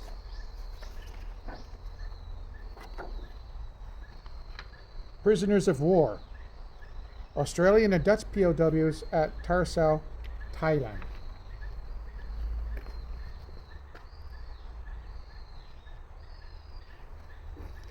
Just under 29,000 Australians were taken prisoner by the Axis during the war.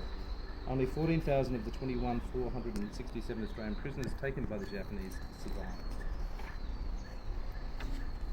The majority of the deaths in captivity were due to malnutrition and disease.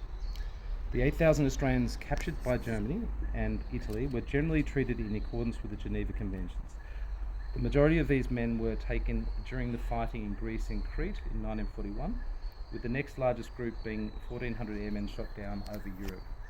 Like other Western Allied POWs, the Australians were held in permanent camps in Italy and Germany. As the war neared its end, the Germans moved many prisoners towards the interior of the country to prevent them from being liberated by the advancing Allied armies. These movements were often made through forced marches in harsh weather and resulted in many deaths. 4 Australians were also executed following a mass escape from Stalag Luft 3 in March 1944. While the Australian prisoners suffered a higher death rate in Germany and Italian captivity than their counterparts in World War I, it was much lower than the rate suffered under Japanese internment.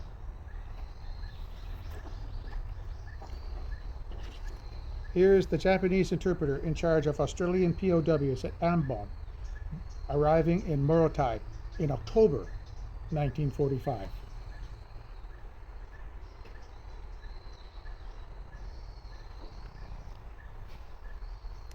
Like the other Allied personnel captured by the Japanese, most of the thousands of Australians captured in the first months of 1942 during the conquest of Malaysia and Singapore, the NEI and New Britain were held in harsh conditions. Australians were held in camps across the Asia-Pacific region, and many endured long voyages in grossly overcrowded ships. While most of the Australian POWs who died in Japanese captivity were the victim of deliberate malnutrition and disease, hundreds were deliberately killed by their guards.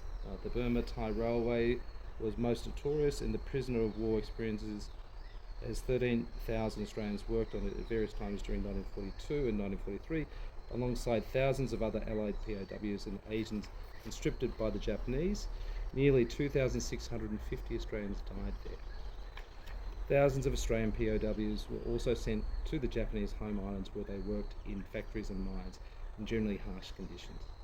The POWs held in camps at Ambon and Borneo suffered the highest death rates. 77% of those at Ambon died, and few of the 2,500 Australians and British prisoners in Borneo survived. Almost all were killed by overwork and a series of death marches in 1945.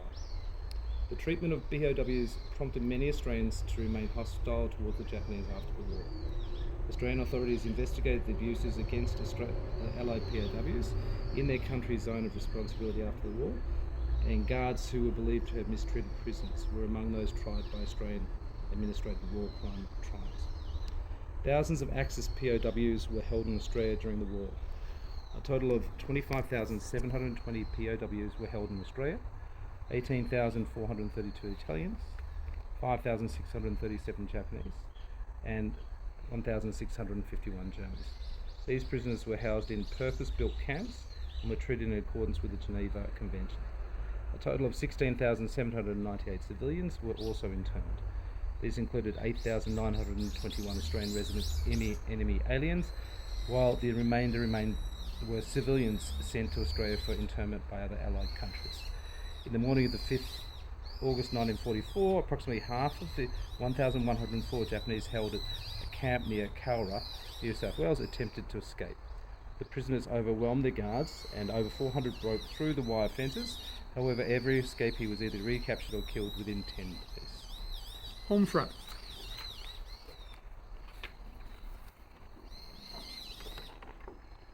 Here are workers inspecting practice bombs at a factory in South Australia during 1943.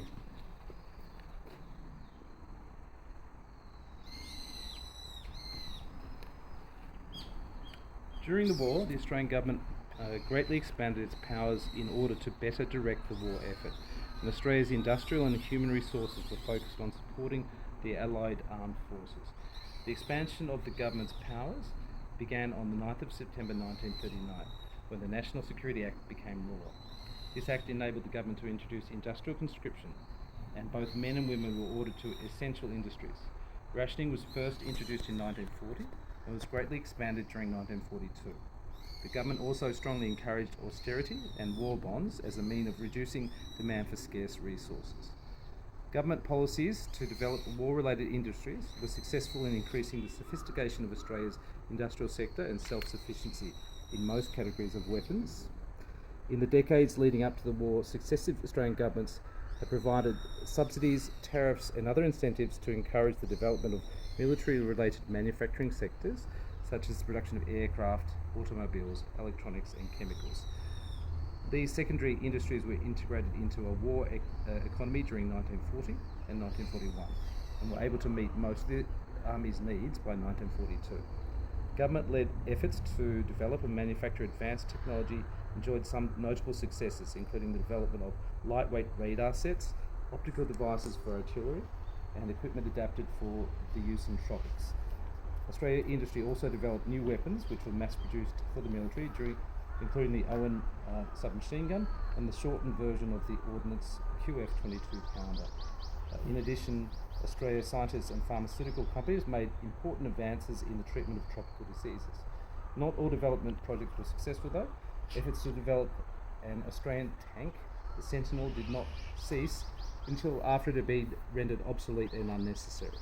And the development of Australian-designed advanced bombers and fighter aircraft, the CAC Woomer and CAC CA-15 respectively, were abandoned as the engines these aircraft required were not available, and adequate US and British designs were produced under license instead.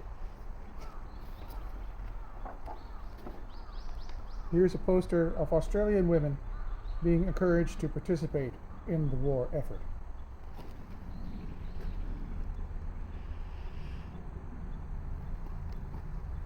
The massive expansion of the military led to a critical shortage of male workers and increased female participation in the labour force.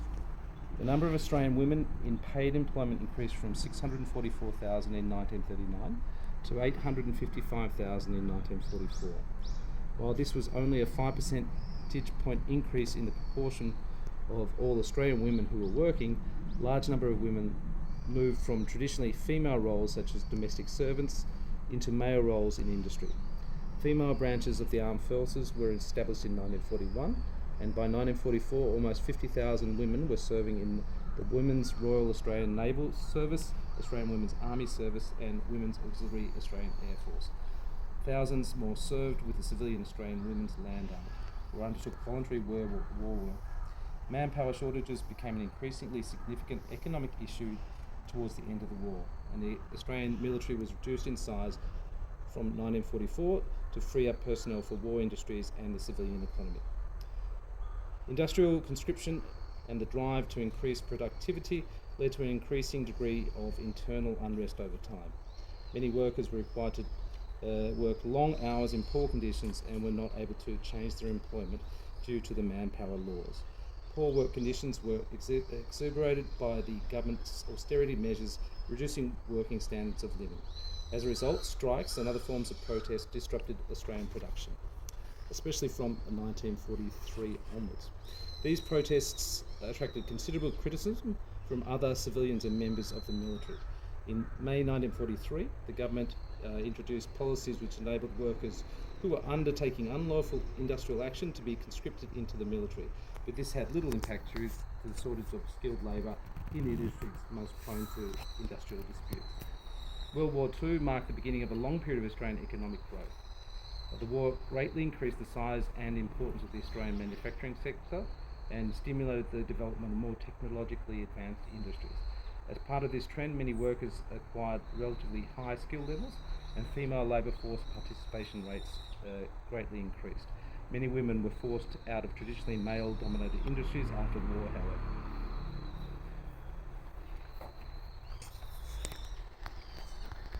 After the war, here's the HMAS Shropshire,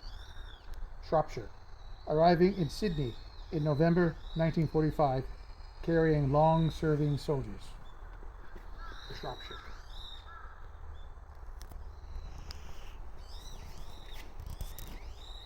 World War II cost thousands of Australian lives and consumed a large portion of the national income. During the war, 27,073 members of the Australian military were either killed, died of wounds, or died while prisoners of war. Of these, 9,572 were killed in the war against Germany and Italy, and 17,501 in the war against Japan. Prisoners of war held by the Japanese made up nearly half of Australian deaths in the Pacific. At least 386 Australian civilian seamen were killed during the war.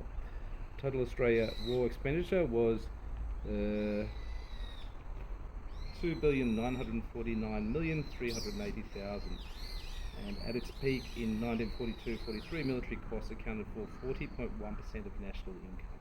Wow. In the month after the war, Australian authorities were responsible for administrating all of Borneo and the NEI east of Lombok until the British and the Dutch colonial governments were re-established. While British and Indian forces in the west of the NEI became caught up in the Indonesian National Revolution, the Australians were able to avoid clashes with local nationalists. Australian forces were also responsible for guarding the 340,000 remaining Japanese in the NEI and Australian territories and administrating war crimes trials in these areas. A volunteer force was formed as Australia's contribution to the British Commonwealth occupation force in Japan, and Australia provided the BCOF's headquarters and a high proportion of its personnel. This force later formed the nucleus of the post-war Australian Army, which included permanent combat units for the first time. The Australian military was rapidly demobilised after the Japanese surrender. At the end of the war, the military had a strength of nearly 600,000 personnel, of whom 224,000 were serving in the Pacific, and 20,000 in Britain and other places. Demobilisation planning had begun at the end of 1942, with the final scheme being approved by the government in March 1945. General demobilisation started on October 1st, 1945, and was completed in February 1947. The process generally ran smoothly, though there were protests over delays at Morotai and Bougainville. Personnel were provided with training while they waited to be demobilised. The government provided post-demobilisation assistance with employment, loans, education and other benefits. Servicewomen were given similar assistance to their male counterparts, but were placed under pressure to return to traditional family roles. World War II led to a significant change to Australian society. Economically, the war accelerated the development of Australia's manufacturing industry and led to a large fall in unemployment. The impact of World War II changed Australian society and contributed to the development of a more cosmopolitan society in which women were able to play a larger role. The war also resulted in a greater maturity in Australia's approach to international affairs, as demonstrated by the development of a more independent foreign policy and the encouragement of mass immigration after the war. We will now recite the traditional poem for any memorial service in Flanders Fields. Did we? No, go ahead. Here's your copy. Okay, we will now recite the poem written by Colonel John McCrae during the Second Battle of Ypres in 1915. In Flanders Fields the poppies blow, between the crosses row on row, that mark our place, and in the sky the lark still bravely singing fly, scarce heard amid the guns below. We are the dead, short days ago, We lived, felt dawn, saw sunset glow, loved and were loved, and now we lie in Flanders fields. Take up our quarrel with the foe, to you from failing hands we throw, the torch be yours to hold it high. If ye break faith with us who die, we shall not sleep, though poppies grow in Flanders fields. We will now have a toast to the fallen.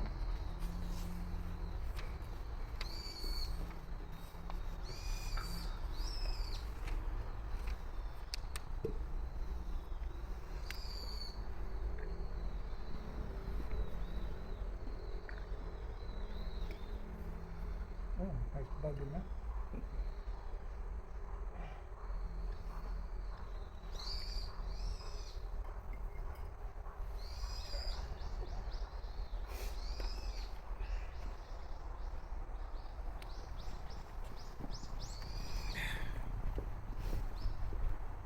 Ladies and gentlemen, to the King, the Reiwa Emperor, the American Constitution, and to the fallen.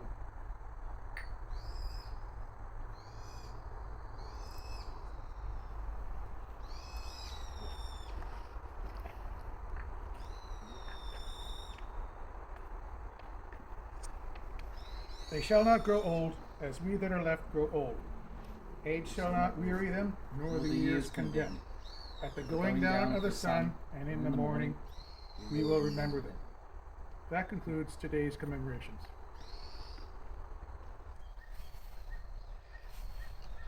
All right, we will now visit various individual plots. We're now in the British plot. We're going to read, here is Corporal F. Meakin of the Middlesex Regiment, who died on the 24th December 1942, age 27. God be with you until we meet again.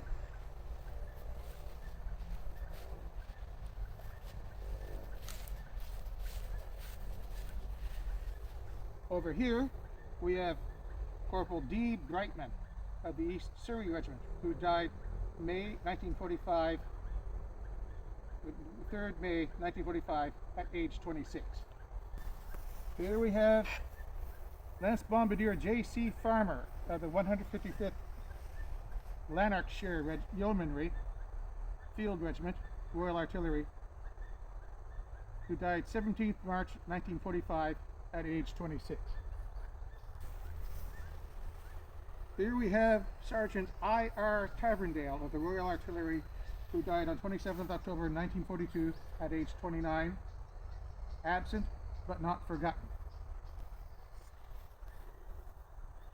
Here we have Corporal G.S. Millard of the Royal Air Force, who died on 27th December 1944 at age 24. Passing years will never change the love of one so dear, Mom, Dad, Color. Here we have Staff Sergeant S. Brown of the Royal Artillery, who died on 14th February 1944 at age 30. Memory is a garden that has many beautiful flowers. Here we have Aircraftsman First Class J.C. Smith of the Royal Air Force, who died 20th February 1943 at age 19. Sleep on, dear John, and take your rest. We miss you most, who love you best, Mom and Dad. Here's a more poignant one. Here's a soldier of the 1939-1945 war, who died 2nd December 1942, known unto God. This graveyard's unknown soldier. Here we have an officer, Major H.W. Cutbush of the Royal Artillery, who died on 25th December 1942 at age 45, who is the father of Julia. Here we have an airman, or a sailor. This is E.L.G. Smith, able seaman of the Royal Navy, from the HMS Tamar, who died on 18th November 1942. This is the British plot here in Yokohama.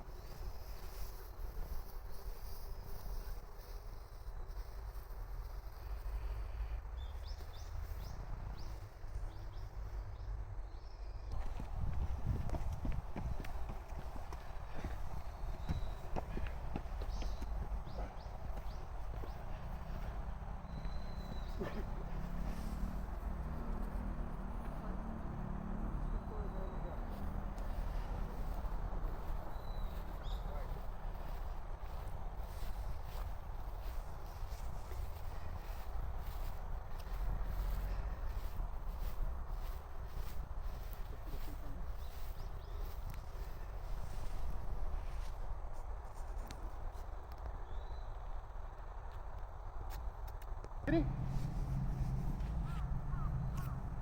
Okay, here we are at the Australian plot of the Commonwealth War Grave Cemetery. We will now visit 5 Australian fallen. Read on.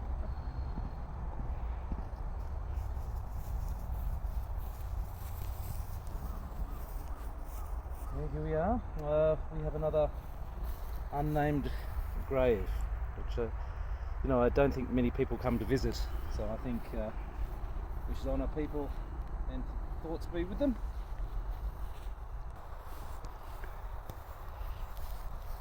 Okay, we have an R.H. Hayter of the Army Pay Corps, who died on the 7th of May 1945 at 24. He died for us, forever beloved.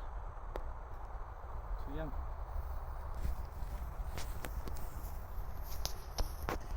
We have H.K. Smith, the 2nd of the 15th Field Regiment RAA.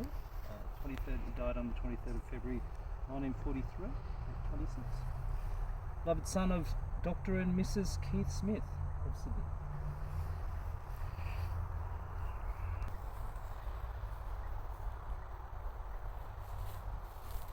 And P.J. Buckland, of the 21st Infantry Battalion. He died on the 30th of August 1945 at 22. Beloved son of Mr. and Mrs. Buckland.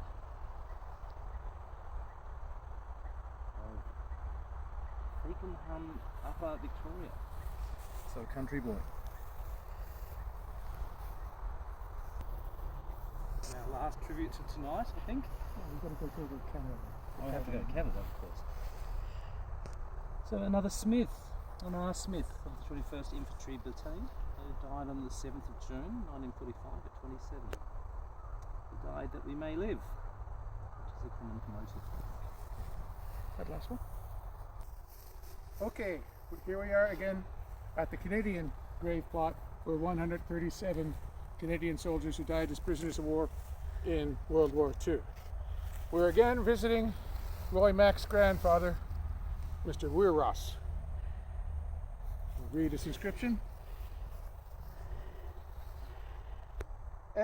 Rifleman F.A. Weirross of the Royal Rifles of Canada, who died on 24th December 1944 as a prisoner here in Japan.